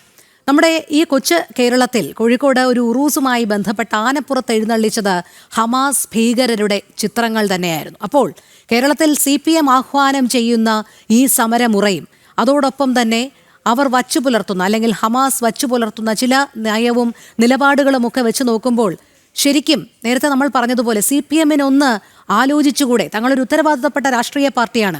തങ്ങൾ എന്തിനെയാണ് അനുകൂലിക്കുന്നത്? തങ്ങൾ എന്തിനു വേണ്ടിയാണ് ആഹ്വാനം ചെയ്യുന്നത്? ഇവർ എന്തുമാത്രം സാധാരണക്കാരെ കൊന്നൊടുക്കുന്നു? അല്ലെങ്കിൽ ഇവരുടെ പ്രത്യയശാസ്ത്രം ഭീകരത തന്നെയല്ലേ എന്ന് എന്തുകൊണ്ട് മനസ്സിലാക്കുന്നില്ല? നോക്കൂ, ഇവിടെ CPM ഒരു ഉത്തരവാദിത്തപ്പെട്ട രാഷ്ട്രീയ പാർട്ടിയാണെന്ന് പറഞ്ഞാൽ എനിക്ക് വിയോജിപ്പുണ്ട്. യാതൊരു ഉത്തരവാദിത്വം ഇല്ലാത്ത ഒരു പാർട്ടിയാണ് CPM. കാരണം ഈ CPM കൊലക്കത്തി കൊണ്ട് കൊല്ലപ്പെട്ട ആളുകളുടെ എണ്ണം എടുക്കുക, കേരളത്തിൽ പ്രത്യേകിച്ച് എടുക്കുക, എത്ര നൂറുകണക്കിന് പേരെയാണ് കണ്ടാൽ ഞെട്ടിപ്പോകുന്ന രീതിയിൽ കൊന്നിരിക്കുന്നത്. അവരുടെ സ്വന്തം സതീർത്ഥ്യനായി അവരുടെ കൂടെ ഉണ്ടായിരുന്ന സഖാവ് ചന്ദ്രശേഖരനെ, TP ചന്ദ്രശേഖരനെ കൊന്നത് ഹമാസിന്റെ നേതാവിന് കാട്ടിക്കൊടുത്താൽ അവൻ ബോധം കിട്ടുമോ? കാരണം അവന് ഇവിടെ വെടിവെച്ചിട്ടുള്ള പരിപാടി അറിയുള്ളൂ, അല്ലെ ബോംബിട്ട് ഓടുന്ന പരിപാടിയാണ് അറിയുള്ളൂ. ഇമാതിരി മനുഷ്യനെ പച്ചയ്ക്ക് ഇറച്ചി വെട്ടി നുറുക്കുന്ന പരിപാടി നടത്തുന്ന CPM ആണ് ലോകശാന്തിക്ക് വേണ്ടിയിട്ട് ഇറങ്ങിത്തിരിക്കുന്നത്. പണ്ട് പിന്നെ ഒരു പഴഞ്ചൊല്ലായിട്ട് പറയുമല്ലോ, വേശ്യാസ്ത്രീയുടെ ചരിത്ര പ്രസംഗം എന്ന് പറയും. അതുപോലെ ലോകത്തെ ഏറ്റവും വലിയ നൃശംസതയുടെ ക്രൂരമായ മനുഷ്യനെ വെട്ടിക്കൊല്ലുന്നതിൽ ഒരു മടിയുമില്ലാത്തൊരു പാർട്ടി ഇപ്പൊ പറയാണ് പലസ്തീനിൽ കുറെ കുഞ്ഞുങ്ങൾ കൊല്ലപ്പെടുന്നു, അവർ വല്ല വിഷമിക്കുന്നു. ഇങ്ങനെയൊക്കെ ഉള്ള വ്യാജ മൂല്യങ്ങളുടെ ഒരു പാർട്ടിയാണ് CPIM. പണ്ട് മുതൽ, ഇപ്പൊ അല്ല, പണ്ട് മുതലേ വ്യാജ മൂല്യങ്ങളുടെ ഒരു പാർട്ടിയാണ്. MGS നാരായണനെ പോലെയുള്ള ചരിത്ര പണ്ഡിതന്മാർ EMS നമ്പൂതിരിപ്പാടിന്റെയൊക്കെ ത്യാഗത്തെ ശരിക്കും പൊളിച്ചെഴുതിയതാണ്. എങ്ങനെയാണ് സ്വത്ത് ഈ LRI വരുന്നതിന് മുൻപ് സ്വത്ത് ഭാര്യയുടെ പേരിലേക്ക് മാറ്റിയെന്നൊക്കെയുള്ളത് MGS നാരായണൻ തുറന്ന് എഴുതിയിട്ടുണ്ട്, പറഞ്ഞിട്ടുണ്ട്. ഇവർ കാണിക്കുന്ന മൂല്യങ്ങളെല്ലാം തന്നെയും വ്യാജമാണ്. അതുകൊണ്ട് ഉത്തരവാദിത്തപ്പെട്ട പാർട്ടി എന്ന് പറഞ്ഞതോടെ ഞാൻ 100% വിയോജിക്കുന്നു. പിന്നെ എങ്ങനെയാണ് ഒരു പിടിച്ചു നിൽക്കുന്നത് വെച്ചാൽ, ഈ പരസ്പരം സേവാ സമിതികൾ പലയിടത്തും രൂപപ്പെട്ടിട്ടുണ്ട്. രാഷ്ട്രീയ പാർട്ടികൾ തമ്മിൽ അടിയൊഴുക്കുകൾ ശക്തമാണ്. അങ്ങനെ പരസ്പരം സേവാ സമിതികളിലൂടെയാണ് ഇവർ വീണ്ടും അധികാരത്തിൽ വരുന്നത്. ഇലക്ഷൻ തൊട്ട് മുമ്പ് എന്തെങ്കിലും ഒരു ഹിന്ദുക്കളെ സൂചിപ്പിക്കുന്ന എന്തെങ്കിലും ഒരു ഡയലോഗ് പിണറായി വിജയൻ പറയും. അതിൽ കുറച്ച് പൊട്ടന്മാരായ ഹിന്ദുക്കൾ പോയിട്ട് ശരി, ഇയാള് പഴയ ആളെന്നുള്ളത് വിചാരിച്ച് വോട്ട് ചെയ്യും. മുസ്ലിങ്ങളെ പ്രത്യേകിച്ച് ഇതേപോലെയുള്ള ഗിമ്മിക്കുകൾ കാണിച്ചിട്ട്, ഈ നേരത്തെ നമ്മുടെ ആരിഫ് പറഞ്ഞില്ലേ, യാചക മാഫിയ, അത് ശരിക്കും അതിനേക്കാൾ ഭിക്ഷാടന മാഫിയ, അതാണ് കറക്റ്റായിട്ട് വാക്ക്. ശരിക്കും ഭിക്ഷാടന മാഫിയാണിത്. അത് ഇവിടെ മാത്രമല്ല, ഇതേ പണി നേരത്തെ പറഞ്ഞല്ലോ, ഹമാസിന്റെ പണി എന്താണ്? ഈ ഒരു പെർട്ടിക്കുലർ ക്രൈസിസ് വെച്ചിട്ട് സാമ്പത്തികമായിട്ട് വളരുക എന്നുള്ള മാത്രമാണ്. അത് തന്നെ ഇവിടെ കേരളത്തിൽ രാഷ്ട്രീയ പാർട്ടി ചെയ്യുന്നത് പറയുമ്പോൾ എന്തുമാതിരി ഫ്രറ്റേണിറ്റിയാണ് അവർ തമ്മിലുള്ളത് ആലോചിക്കണം. അപ്പൊ ഏതോ ഒരു പെർട്ടിക്കുലർ പോയിന്റിൽ ഇവർ മീറ്റ് ചെയ്യുന്നുണ്ട്. അത് കണ്ടെത്തേണ്ടത് നമ്മുടെ ഇന്റലിജൻസ് ഏജൻസീസ് ആണ്. ഏതോ ഒരു പെർട്ടിക്കുലർ പോയിന്റിൽ ഇവര് മീറ്റ് ചെയ്യുന്നുണ്ട്. ഈ പറഞ്ഞ ആശയങ്ങൾ കൈമാറുന്നതിൽ ഈ പറഞ്ഞ പോലെ ഇന്നലെ കഴിഞ്ഞ ചർച്ചയിൽ ഞാൻ പറഞ്ഞല്ലോ, പലസ്തീനികളുടെ കുപ്പായിട്ടുണ്ട് നടക്കുക. പിന്നെ പാർട്ടിയുടെ സംസ്ഥാന സമ്മേളനത്തിന് പലസ്തീനികൾക്ക് ഐക്യദാർഢ്യം വേണ്ട അവരുടെ കുപ്പായിട്ടുണ്ട് നടക്കുക. ഇങ്ങനെ 100% ഈ പറഞ്ഞ പോലെ ഇസ്ലാമിക തീവ്രവാദത്തെ തഴുകി ഉറക്കുന്ന വളരെ ശക്തമായ സ്വാധീനം ഇസ്ലാമിന്, എസ്പെഷ്യലി ഇസ്ലാമിക ഭീകര സംഘടനകൾക്ക് CPM-ൽ ഉണ്ടെന്ന് ഞാൻ വിശ്വസിക്കുന്നു. ഒരു കാലത്ത് അതെ, നിയമസഭയിൽ പ്രമേയം പാസ്സാക്കി. പിന്നെ ഇതിലൊരു പ്രശ്നം എന്താ വെച്ചാൽ, ഇവിടെ പ്രതിപക്ഷം എന്ന് പറയുന്ന ആളുകൾ UDF അല്ലെങ്കിൽ കോൺഗ്രസ് എന്ന് പറഞ്ഞാൽ അതീവ ദുർബലമായിട്ടുള്ള ഒരു ഡിഫൻസും ഇല്ലാത്തൊരു പാർട്ടി, കഴുത പാർട്ടിയാണ് കോൺഗ്രസ്. അതായത് അവർക്ക് ഈ നടക്കുന്ന എന്താണെന്ന് അറിയില്ല. അവർക്ക് ഉത്സവം നടക്കുന്നു, ആന വരുന്നു, അങ്ങനെ അവിടെ കടല കുറച്ച് നടക്കുന്ന വിവരമില്ലാത്ത ചെറുക്കനെ പോലെയാണ് UDF പെരുമാറുന്നത്. നിയമസഭയിൽ മുഖ്യമന്ത്രിക്കെതിരെ അതിഘോരം പ്രസംഗിക്കുന്ന ഇതേ VD സതീശൻ ഇഫ്താർ വിരുന്ന് നടത്തിയിട്ട് മുഖ്യമന്ത്രിയെ പിന്നെ മകളുടെ കല്യാണത്തിന് സ്വീകരിക്കുന്ന അച്ഛനെ പോലെ സ്വീകരിച്ച് കൊണ്ടുവന്ന് ഇരുത്തി. അവർ തമ്മിൽ യാതൊരു പ്രശ്നവുമില്ല. സത്യത്തിൽ ഇവിടെ ഒരു ആശയ പോരാട്ടവും ഇല്ലാത്തൊരു നാടാണിത്. ഒരു തരത്തിൽ ആരും തമ്മിൽ ഒരു പ്രശ്നവും സത്യത്തിലില്ല. എല്ലാവരും ഫൈനാൻഷ്യലി സേഫാണ്, സൗണ്ടാണ്, അവർ തമ്മിൽ പിന്നെ അന്തർധാരകളുണ്ട്, ഒരു പ്രശ്നവുമില്ല. പ്രശ്നം നമുക്കൊക്കെയാണ്, ഇരിക്കാൻ പൊറുതിയില്ലാത്തതും. വാർത്തകൾ കേൾക്കുമ്പോൾ പലസ്തീനിലാണെങ്കിലും ഇസ്രായേലിലാണെങ്കിലും ബാംഗ്ലാദേശിലാണെങ്കിലും കുട്ടികൾ കൊല്ലപ്പെടുമ്പോൾ, സ്ത്രീകൾ കൊല്ലപ്പെടുമ്പോൾ വിഷമം നമുക്ക് മാത്രമാണ്. ഇതിലൂടെ ജീവിക്കാൻ പഠിച്ച കള്ളന്മാരുണ്ട് ഇവിടെ. അവരെ സംബന്ധിച്ച് ഇതൊക്കെ ഒരു അവസരമാണ്. ഇത് ഉപയോഗിച്ച് അവർ വളരാൻ ശ്രമിക്കും. അതിന്റെ ഫലമായിട്ടാണ്. പിന്നെ ഞാനൊരു കാര്യം ആലോചിക്കുന്നത്, ഇത് നമ്മൾ ചർച്ചയ്ക്ക് എടുത്തത് നന്നായി, കാരണം കുറെ പേരെങ്കിലും കേൾക്കുമല്ലോ ഇതിൽ. CPM-ന്റെ ഒരു പ്രത്യേകത എന്താ വെച്ചാൽ, CPM എന്ന പൊളിറ്റിക്കൽ പാർട്ടി ഒരു കുടുംബത്തിൽ ഒരാൾക്ക് തൊഴിൽ ഉറപ്പാക്കുന്ന ഒരു പാർട്ടിയാണ്. അല്ലെങ്കിൽ ഒരു പ്രശ്നം വന്നാൽ ഒന്നിച്ച് ഇറങ്ങിയിട്ട് ആ കുടുംബത്തിന് വേണ്ടി ഇടപെടുന്ന പാർട്ടിയാണ്. മരണ വീട്ടിൽ മറ്റു പാർട്ടിക്കാരൊക്കെ കല്യാണ വീട്ടിലേ കാണുള്ളൂ. CPM-ന്റെ ഗുണം എന്താ വെച്ചാൽ, CPM-കാർക്ക് മരണ വീട്ടിലുണ്ടാവും, അവിടെ പന്തൽ വിരിക്കാനും ബോഡി എടുക്കാനും അവിടെ കസേര ഇടാനും. അതായത് സാധാരണക്കാരുടെ ഇടയിൽ ഞങ്ങൾ വളരെ ജനകീയരാണ്, നിങ്ങൾ ഏത് പ്രശ്നത്തിനും കൂടെ ഉണ്ടെന്നൊരു തോന്നൽ ഉണ്ടാക്കുന്നതിൽ CPM കാലങ്ങളായി വിജയിച്ചിട്ടുണ്ട്. ആ മാളോർ അമ്മായി എന്ന് പറയുന്നത് കണ്ണൂർ ഭാഷയിൽ പറഞ്ഞാൽ മാളോർ അമ്മായിമാരാണ് അവർ. അതായത് എല്ലാ വീട്ടിലും പോയി കയറി ഇറങ്ങി ക്ഷേമം അന്വേഷിച്ച് അവിടുന്ന് ഒരു വഴി പഞ്ചായത്ത് വാങ്ങി പോകുന്ന ടീമാണ്. അപ്പൊ അതുകൊണ്ട് ഇവരെ സംബന്ധിച്ച് തോൽവി ഈ സമീപകാലത്ത് ഉണ്ടാവാത്തതിന് പ്രധാന കാരണം ഇതാണ്. അടിസ്ഥാന ജനങ്ങളുടെ ഇടയിൽ ഇവർക്കൊരു ചിന്തയുണ്ട്, ഇവരാണ് ഞങ്ങൾക്ക് എല്ലാ മാറുമറയ്ക്കാനുള്ള സ്വാതന്ത്ര്യം വാങ്ങി തന്നെന്നൊക്കെയുള്ള പല കഥകൾ ഇവർ പറഞ്ഞുണ്ടാക്കിയിട്ടുണ്ട്. അതിന്റെ മുകളിൽ പിടിച്ചു പോവാണ്. ഈ കുണ്ടറയിലെ ബേബി ഈ പറഞ്ഞ വാക്കുകളുടെ അർത്ഥം നോക്കൂ. ഞങ്ങൾ ഉടൻ തന്നെ വലിയ വലിയ എന്താണ് വാക്ക് പറഞ്ഞവർ the party also condemned corporate complicity in the ongoing war and called for digital resistance. ഇതൊക്കെ ചുമ്മാ പറയാണ്. ഇവർക്ക് എന്താണ് ഈ മണ്ണാങ്കട്ടാന്നറിയില്ല. എം എ ബേബിയുടെ ഫോണിലേക്ക് നിങ്ങൾ 9:15 വിളിച്ചു നോക്ക്, അത് റിങ് ചെയ്യും. പക്ഷെ ഞാൻ പറഞ്ഞ അർത്ഥം വെച്ചാൽ അവർക്ക് ഇത് വ്യാജ മൂല്യങ്ങളുടെ ഒരു പാർട്ടിയാണത്. ആശയങ്ങൾ വായിൽ കുപ്പിളിക്കാൻ ഞങ്ങൾ പറയാം കുലുക്കൊഴിയ. ആശയങ്ങൾ വായിൽ കുലുക്കൊഴിഞ്ഞ് തുപ്പാൻ മാത്രം ഉള്ളതാണ്, അത് ഇറക്കാനുള്ളതല്ല എന്ന് പാർട്ടിയുടെ ലേബലിൽ തന്നെ ഉണ്ട്. തുടങ്ങിയ കാലം മുതൽ EMS മുതലുള്ള എല്ലാ നേതാക്കളും നോക്കിക്കോളൂ, അവരൊന്നും പറഞ്ഞ മൂല്യങ്ങൾ ജീവിച്ചവരല്ല.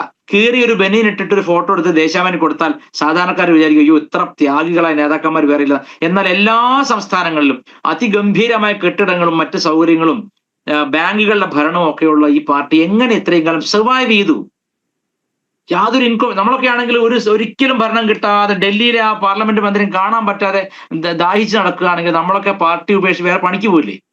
ഇവരൊന്നും അങ്ങനെ ചെയ്യുന്നില്ലല്ലോ. ഇവരെങ്ങനെ ഇത്രയും കാലം പിടിച്ചു നിൽക്കുന്നു? അതിന്റെ കാരണം കൃത്യമായ സ്വദേശീയ വിദേശീയ ബന്ധങ്ങൾ സൃഷ്ടിച്ച് ഇസ്ലാമിക പീഡനം നടത്തി നന്നായിട്ട് ഫണ്ട് വാങ്ങിക്കുന്നുണ്ട്. അങ്ങനെ സുഖമായി ജീവിച്ചു പോകുന്നതിനിടയ്ക്ക് ഒരു പണി അടുത്ത കാലത്ത് വിപ്ലവമൊന്നും ഇല്ലല്ലോ, പുരുഷന് യുദ്ധമൊന്നും ഇല്ലേ എന്ന് ചോദിച്ചാൽ മതി. ഇപ്പൊ വിപ്ലവമൊന്നും ഇല്ലല്ലോ. അപ്പൊ ഇടയ്ക്കൊരു വിപ്ലവമാണ് ഇപ്പൊ കണ്ടത്. രാത്രി 9 മുതൽ 9:30 വരെ ഫോൺ ഓഫ് ആക്കിയിടുക.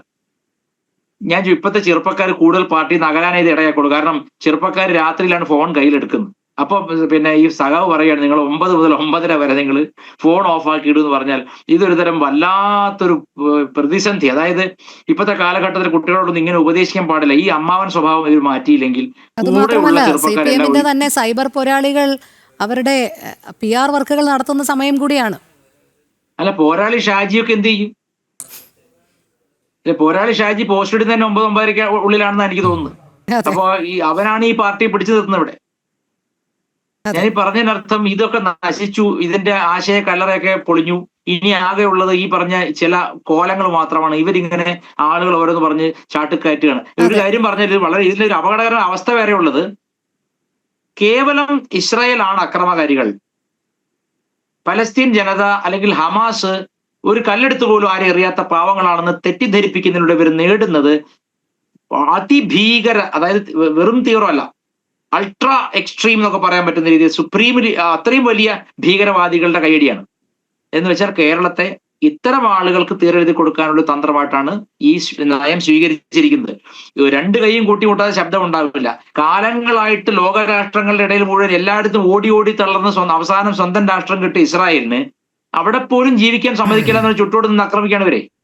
ഗസ സ്ട്രിപ്പിന് വേണ്ടി ആണ് ഇതൊക്കെ ചെയ്യുന്നത് നിങ്ങൾക്ക് തോന്നുന്നുണ്ടോ? ഇതിന്റെ മൂലബിന്ദു ഇരിക്കുന്നത് കേവലമായ മതഭ്രാന്തിലാണ്. അതായത് ജൂതനെ വിശ്വസിക്കരുത് എന്ന അവരുടെ അടിസ്ഥാന മതബോധനത്തിലാണ് ഇതെല്ലാം ഇരിക്കുന്നത്. നാളെ ഇവര് ഇസ്രായേൽ പറയാണ് ഞങ്ങളെല്ലാം കൂട്ടത്തോടെ ഇസ്ലാം മതം ഔദ്യോഗിക മതമായി സ്വീകരിക്കാന്ന് പറഞ്ഞാൽ ഗസയിലെ പ്രശ്നം അവസാനിക്കും. അതായത് it is basically a religious issue, not a geographical one. ഇതാണ് ഞാൻ പറയുന്നത്. അപ്പോ CPM ഏതിന്റെ വാലാണ് പിടിക്കുന്നത്? അതിഭീകര ഇസ്ലാമിസത്തിന്റെ വാലാണ് പിടിക്കുന്നത്. ആ സിംഹം അല്ലെങ്കിൽ ആ പുലി അല്ലെങ്കിൽ ആ കഴുതപ്പുലി ഈ പറഞ്ഞ CPM-ന്റെ ആളുകളെ തന്നെ വിഴുങ്ങുകയും ചെയ്യും. ആ CPM-ന് ഒരിക്കലും നമുക്കറിയാം, നജീബുള്ളിയൊക്കെ കൊന്നിട്ട് തലകീഴായി കെട്ടിത്തൂക്കിയിട്ട് അയാളുടെ ലിംഗം ഛേദിച്ച് വായിൽ തിരികെയാണ് ചെയ്തത്. പരസ്യമായി കെട്ടിത്തൂക്കിയിട്ട് കമ്മ്യൂണിസ്റ്റ് പാർട്ടിയുടെ അവിടുത്തെ നേതാവിനെ. അപ്പൊ ഞാൻ പറയാൻ കാരണം ഇങ്ങനെ ഒരു ചരിത്ര ബോധവുമില്ലാത്ത കോമാളികളായിട്ട് CPM മാറുകയാണ്. ഇതൊക്കെ എന്ത് സമരമുറയാണ് എനിക്ക് മനസ്സിലാവുന്നില്ല. അതെ, തീർച്ചയായും ശ്രീ വിദ്യാസാഗർ നേരത്തെ പറഞ്ഞതുപോലെ ഒരു ഭാഗത്ത് അതിശക്തമായ പീഡനം CPM വേല തോണ്ടുന്നത് അതിശക്തമായ അതിഭീകര ഇസ്ലാമിസത്തിനോടുള്ള ഐക്യദാർഢ്യത്തോടുകൂടിയാണ്. അത് മനസ്സിലാക്കി മറ്റു സമുദായങ്ങൾ CPM-നെ പുരക്കകത്തുനിന്നും മനസ്സിൽ നിന്നും അടിച്ചു പുറത്താക്കണം.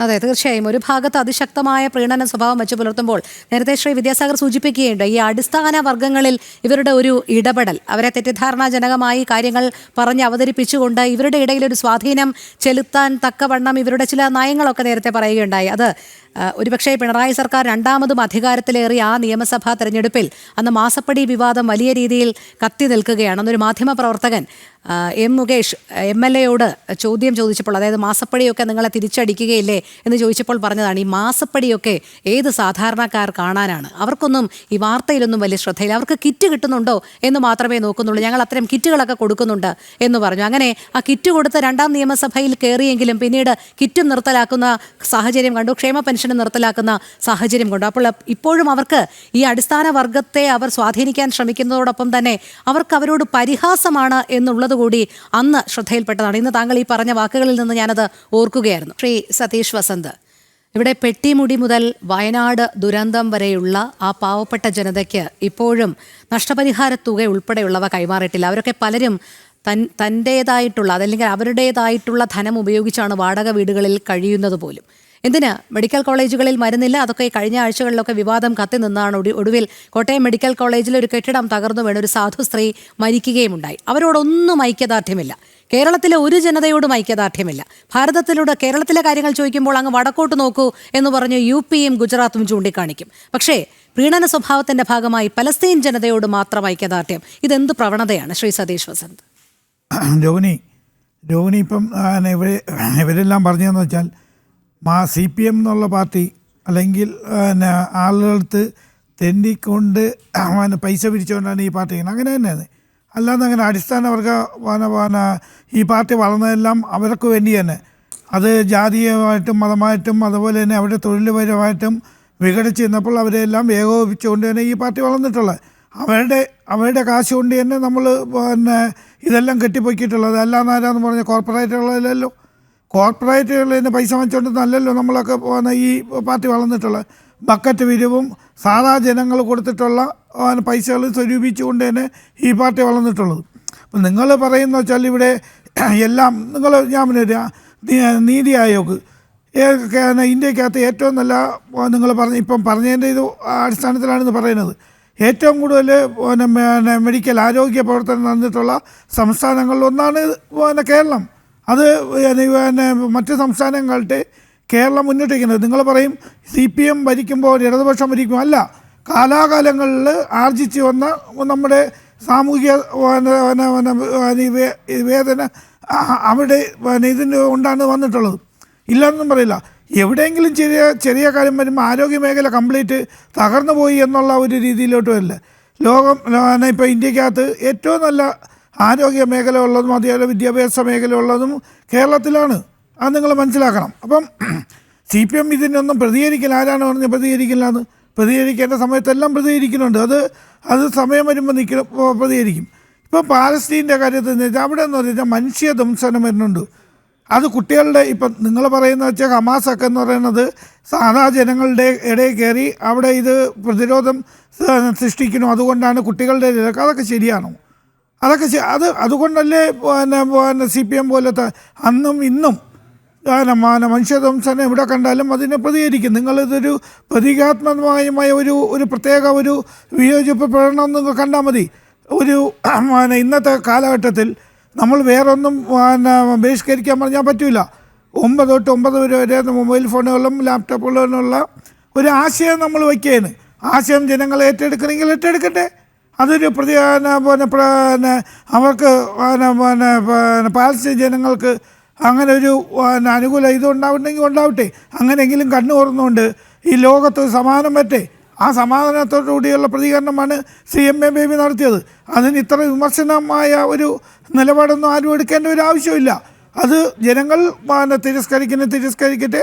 അത് അംഗീകരിക്കണമെങ്കിൽ അംഗീകരിക്കട്ടെ. അത് മാത്രമേ ഉള്ളൂ അല്ലേ? അതായത് ഒരു സമരാഹ്വാനം നടത്തുന്നു, വേണമെന്നുള്ളവർ സ്വീകരിക്കട്ടെ എന്നുള്ളത്. അത് അങ്ങനെയല്ലേ നമുക്ക് ചെയ്യാൻ പറ്റുള്ളൂ രോഹിണി. അത് നമ്മളൊരു പ്രതിഷേധമാണ്. ലോകത്തുള്ള ജനങ്ങളുടെ പ്രദേശം യുദ്ധ ഭൂമിയിൽ നിന്ന് എല്ലാവരും പിന്മാറണം. അതായത് ഏത് രാഷ്ട്രമാണ്. ഇപ്പോൾ കുറേ രാഷ്ട്രങ്ങൾ അഫ്ഗാനിസ്ഥാൻ്റെ കാര്യം വന്നു. അഫ്ഗാനിസ്ഥാനിൽ എങ്ങനെയാണ് ഇപ്പോൾ ആരാണ് ഭരിക്കുന്നത്? ഇന്ത്യ ആർക്കാണ് സപ്പോർട്ട് ചെയ്യുന്നത്? അപ്പം ഇതൊക്കെ നമ്മളൊന്ന് മനസ്സിലാക്കണം. അപ്പോൾ എന്നും പറഞ്ഞുകൊണ്ട് തീവ്രവാദികൾക്ക് വേണ്ടിയാണോ നമ്മൾ നിൽക്കുന്നത്? അല്ലല്ലോ. ഇത് CPM-ൻ്റെ അഖിലേന്ത്യാ സെക്രട്ടറിക്ക് അങ്ങനെ ഒരു ഇത് വന്നിട്ടുണ്ട്. അത് CPM-ൻ്റെ ഇടതുപക്ഷത്തിൻ്റെയും കാര്യങ്ങളാണ്. അത് നിങ്ങൾക്ക് ശിരസ വഹിക്കാൻ പറ്റുമെങ്കിൽ വഹിക്കുക, ഇല്ലെങ്കിൽ നിങ്ങൾ തിരസ്കരിക്കുക.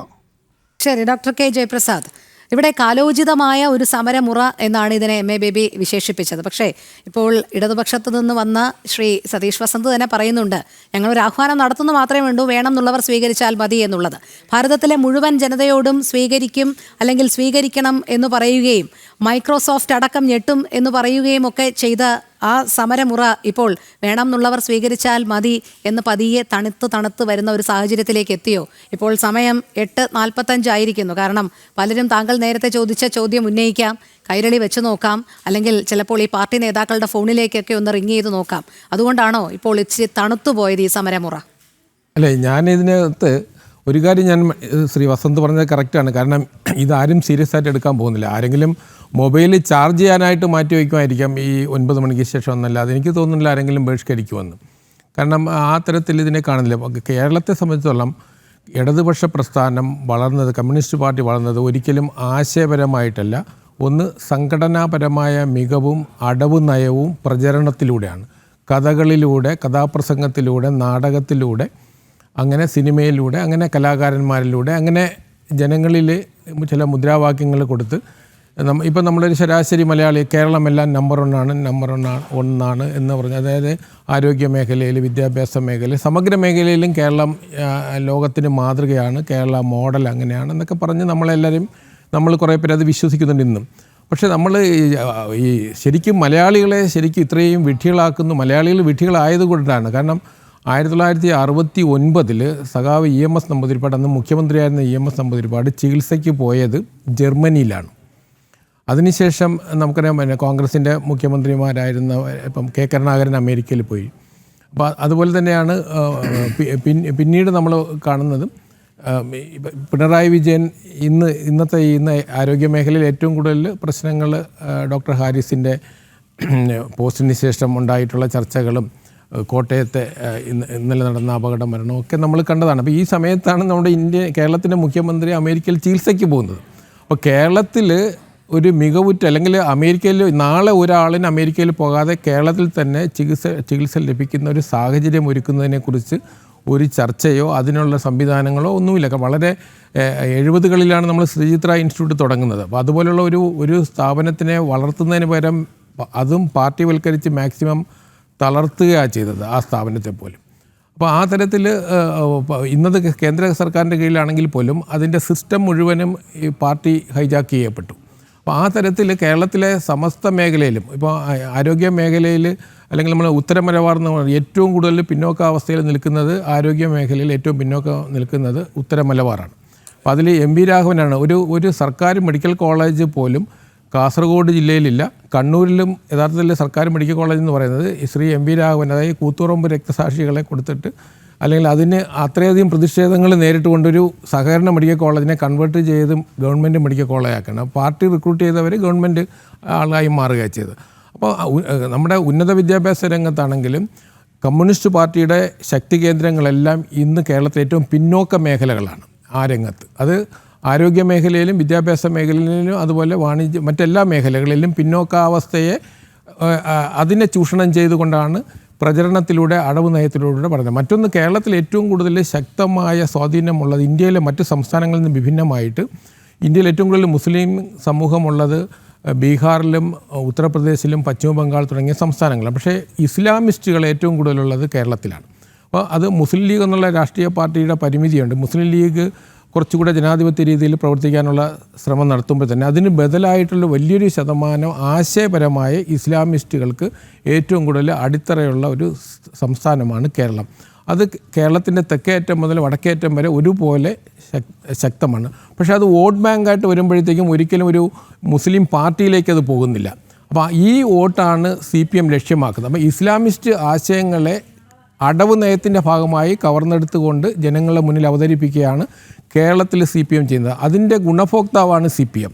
അപ്പോൾ ഞാനത് 2016ലെയും 2021ലെയും തിരഞ്ഞെടുപ്പ് സൂക്ഷ്മമായി പരിശോധിച്ച് കഴിഞ്ഞാൽ ഓരോ മണ്ഡലത്തിലും മുസ്ലിം ശക്തി കേന്ദ്രങ്ങളിൽ ബഹുഭൂരിപക്ഷം മുസ്ലിങ്ങളുടെ വോട്ടും അത് മുസ്ലിം ലീഗിൻ്റെ കോട്ടയിൽ പോലും വിള്ളൽ വീഴ്ത്താനും മലപ്പുറം ജില്ലയിൽ ആദ്യമായിട്ട് ഇടതുപക്ഷ സ്വതന്ത്രന്മാർ, അതായത് ഞാൻ അടവ് നയം ഉപയോഗിച്ചുകൊണ്ട് ഇസ്ലാമിസ്റ്റുകളുടെ പിന്തുണയോടെ കേരളത്തിൽ രണ്ട് തെരഞ്ഞെടുപ്പുകളെ നല്ലവണ്ണം വിജയിക്കുകയും ഇനി അടുത്ത തെരഞ്ഞെടുപ്പും കൂടെ ഒരു മൂന്നാമതൊരു തെരഞ്ഞെടുപ്പും കൂടെ വിജയിക്കാൻ വേണ്ടി പ്രതീക്ഷിക്കുകയാണ്. അപ്പോൾ അതുകൊണ്ട് ഇസ്ലാമിസ്റ്റ് രാഷ്ട്രീയം കേരളത്തിൽ വളരെ ശക്തമാണ്. അത് പ്രകടമായ രൂപത്തിലല്ല, അത് പല തലത്തിലാണ് വർക്ക് ചെയ്യുന്നത്. അപ്പോൾ അതിൻ്റെ ഒരു ഗുണഭോക്താവാണ് CPM. അപ്പോൾ ഈ ഹമാസ് എന്ന് പറയുന്നത് അല്ലെങ്കിൽ ഈ വിഷയം അവർ അവതരിപ്പിക്കുന്നതും അടുത്ത തെരഞ്ഞെടുപ്പിനെ ലക്ഷ്യമാക്കിക്കൊണ്ട് മാത്രമാണ്. ഇന്നത്തെ ഈ അല്ലെങ്കിൽ ഇന്ന് മാത്രമല്ല, ഇത് ഒരാഴ്ചത്തെ പരിപാടിയാണ്. ഞാൻ ഒന്നുകൂടെ ഉറപ്പായി പറയുന്നുണ്ട്, ചില ആളുകൾ മൊബൈൽ ചാർജ് ചെയ്യാൻ വയ്ക്കുമായിരിക്കും, ആരും ബോയ്ക്കോട്ട് ചെയ്യാനൊന്നും പോകുന്നില്ല, അത് ഉറപ്പാണ്. അതെ, ശ്രീ വിദ്യാസാഗർ ഗുരുമൂർത്തി, കേരളം എവിടെ എത്തി നിൽക്കുന്നു എന്നുപോലും ഒന്ന് ചിന്തിക്കാതെ, അല്ലെങ്കിൽ കേരളത്തിലെ ഇന്നത്തെ അവസ്ഥ ഇത്രയധികം വിമർശനങ്ങൾക്ക് വിധേയമായിക്കൊണ്ടിരിക്കുന്ന ഓരോ ദിവസവും എല്ലാ മേഖലകളും, അതൊന്നും ചിന്തനീയമേ അല്ല. പകരം പലസ്തീന് വേണ്ടി മുറവിളി കൂട്ടുക എന്നുള്ളത് മാത്രമാണ്. അത് പറഞ്ഞല്ലോ, പലസ്തീനല്ല, അടിസ്ഥാനപരമായിട്ട് അവരുടെ ആവശ്യം ധനവും അധികാരവുമാണ്. ധനത്തിനും അധികാരത്തിനും വേണ്ടി എക്കാലത്തും ഏത് കുറുക്കുവഴിയും സ്വീകരിച്ചിട്ടുള്ള ഒരു പാർട്ടിയാണ് CPIM. അപ്പൊ അവർ അടിസ്ഥാനപരമായിട്ട് നമ്മൾ ചിന്തിക്കുന്ന പോലെ ഈ ആഗോള പ്രശ്നങ്ങൾ പറയുന്നതിന്റെ കാരണം, ഒന്ന്, ഞങ്ങൾ ഭയങ്കര ബുദ്ധിമാന്മാരാണ്, ബുദ്ധിമാന്മാർക്ക് പറ്റിയ പാർട്ടിയാണ് എന്നൊക്കെ ഒരു കാലത്ത് തെറ്റിദ്ധരിപ്പിച്ചിരുന്നു. എന്താ പറയാ, താത്വിക അവലോകനം, പ്രത്യയശാസ്ത്രം, പിന്നെ പ്രതിക്രിയാവാതകം എന്നൊക്കെ കളിയാക്കിയല്ലോ സന്ദേശം സിനിമയിൽ. അതുപോലെ പ്രതിക്രിയാവാതകങ്ങൾ ഇങ്ങനെ അടിച്ചുവിടുകയാണ്. അപ്പൊ ഈ ഗ്യാസിൽ കുറെ പേര് മയങ്ങി അവിടെ വീഴും. പക്ഷെ ഇതിൽ നേരത്തെ ഇദ്ദേഹം നമ്മുടെ ഡോക്ടർ ജി പറഞ്ഞ പോലെ ഒരു വിഷയം ഇതിലുണ്ട്. അതായത് അധികാരം തുടർച്ചയായി കിട്ടണമെങ്കിൽ ഏത് പർട്ടിക്കുലർ കമ്മ്യൂണിറ്റിയെ, ഏത് സമുദായത്തെ പ്രീണിപ്പിച്ചാൽ അത് നടക്കുമെന്ന് അവരുടെ വിദഗ്ധന്മാർ കണ്ടെത്തി കഴിഞ്ഞു.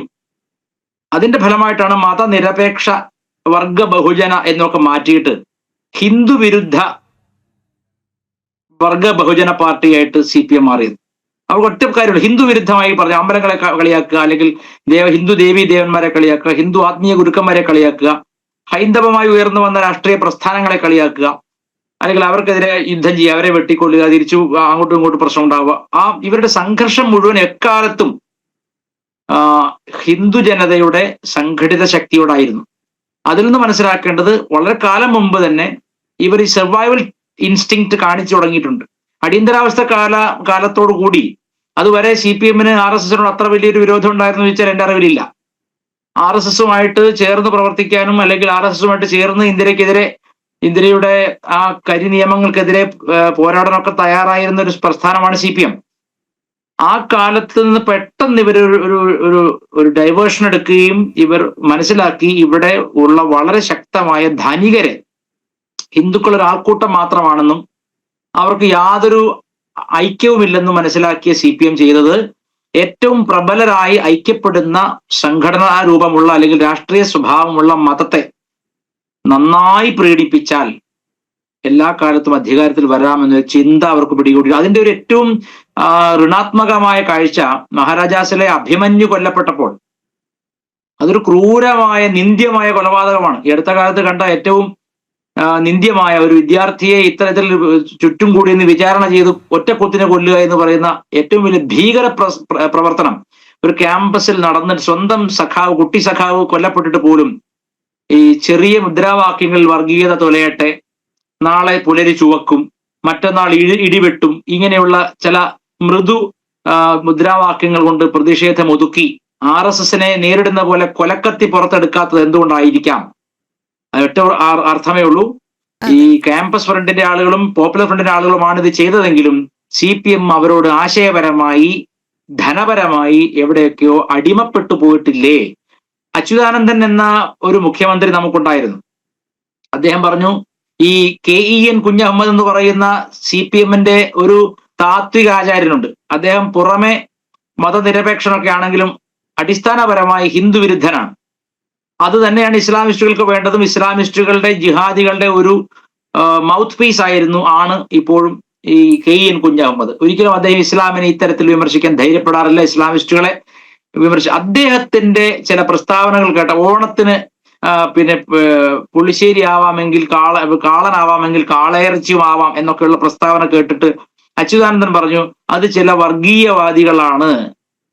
വർഗീയവാദികളുടെ മൂട് താങ്ങികളാണെന്ന് KEN-നെയൊക്കെ പരസ്യമായിട്ട് പറഞ്ഞൊരു അച്യുതാനന്ദൻ പിന്നെ ഒരിക്കലും അധികാരത്തിൽ തുടരാത്തത് രണ്ടു മതങ്ങളുടെയും ദുഷ്ടദൃഷ്ടി കിട്ടിയോണ്ടാണ്. കാരണം മൂന്നാറിൽ കുരിശു പൊളിക്കുന്ന രീതിയിലേക്കൊക്കെ കാര്യങ്ങൾ നീങ്ങി. മൂന്നാറിലെ കയ്യേറ്റങ്ങൾ ചോദ്യം ചെയ്യാൻ തുടങ്ങി. അതുപോലെ തന്നെ ഇപ്പുറത്ത് ഇസ്ലാമിസ്റ്റുകളെ പിണക്കി ലവ് ജിഹാദിനെ തള്ളി പറഞ്ഞു. അച്യുതാനന്ദൻ ഒരു മതനിരപേക്ഷനായി പെരുമാറി യഥാർത്ഥ CPM-കാരനായിട്ട് പെരുമാറിയപ്പോൾ അത് അപകടമാണെന്ന് കണ്ട വമ്പൻ ശക്തികൾ, വിശേഷിച്ച് ജിഹാദി ശക്തികൾ, പാർട്ടിയിൽ ഇനി ഒരിക്കലും ഇദ്ദേഹം ഒരു തരത്തിലും ആരുമാവരുതെന്ന് തീരുമാനിച്ച് അതിന് പറ്റിയ ഒരാളെ വടക്ക് നിന്നും ഉയർത്തിക്കൊണ്ടുവന്ന് തന്നെയാണ് പിണറായി വിജയൻ. അവർക്ക് ഈ ടാക്ടിക്സ് മനസ്സിലായി കഴിഞ്ഞു. കേരളത്തിന്റെ കാറ്റ് എങ്ങോട്ടാണ് പോകുന്നത്, അതെ, അത് തീർച്ചയായും, ഇസ്ലാമിക തീർച്ചയായും. ജിഹാദികളെ പ്രീണിപ്പിക്കലാണെന്ന് സമയക്കുറവുള്ളതുകൊണ്ടാണ് മനസ്സിലായി. ശ്രീ വിദ്യാസാഗർ ഞാൻ ഇടപെടുന്നത്. എന്തായാലും ആശയപരമായി CPM എന്താണ് മുന്നോട്ട് വയ്ക്കുന്നത് എന്നുള്ളത് വ്യക്തമായി കഴിഞ്ഞു. ഈ ഡിജിറ്റൽ സമരമുറയിലൂടെ, സത്യാഗ്രഹത്തിലൂടെ പ്രീണന രാഷ്ട്രീയം തന്നെയാണ് എന്നുള്ളത് തന്നെയാണ് പൊതുസമൂഹവും വിലയിരുത്തുന്നത്. എന്തായാലും വരും ദിവസങ്ങളിൽ എങ്ങനെയാണ് ഈ സമരത്തോട് പൊതുജനങ്ങൾ പ്രതികരിക്കുന്നത് എന്നുള്ളത് നോക്കി തന്നെ കാണേണ്ടുന്ന കാര്യവുമാണ്. ജനം ഡിബേറ്റ് ഇവിടെ പൂർണ്ണമാകുന്നു. പങ്കെടുത്ത എല്ലാ അതിഥികൾക്കും നന്ദി. ഒപ്പം പ്രേക്ഷകർക്കും നമസ്തേ.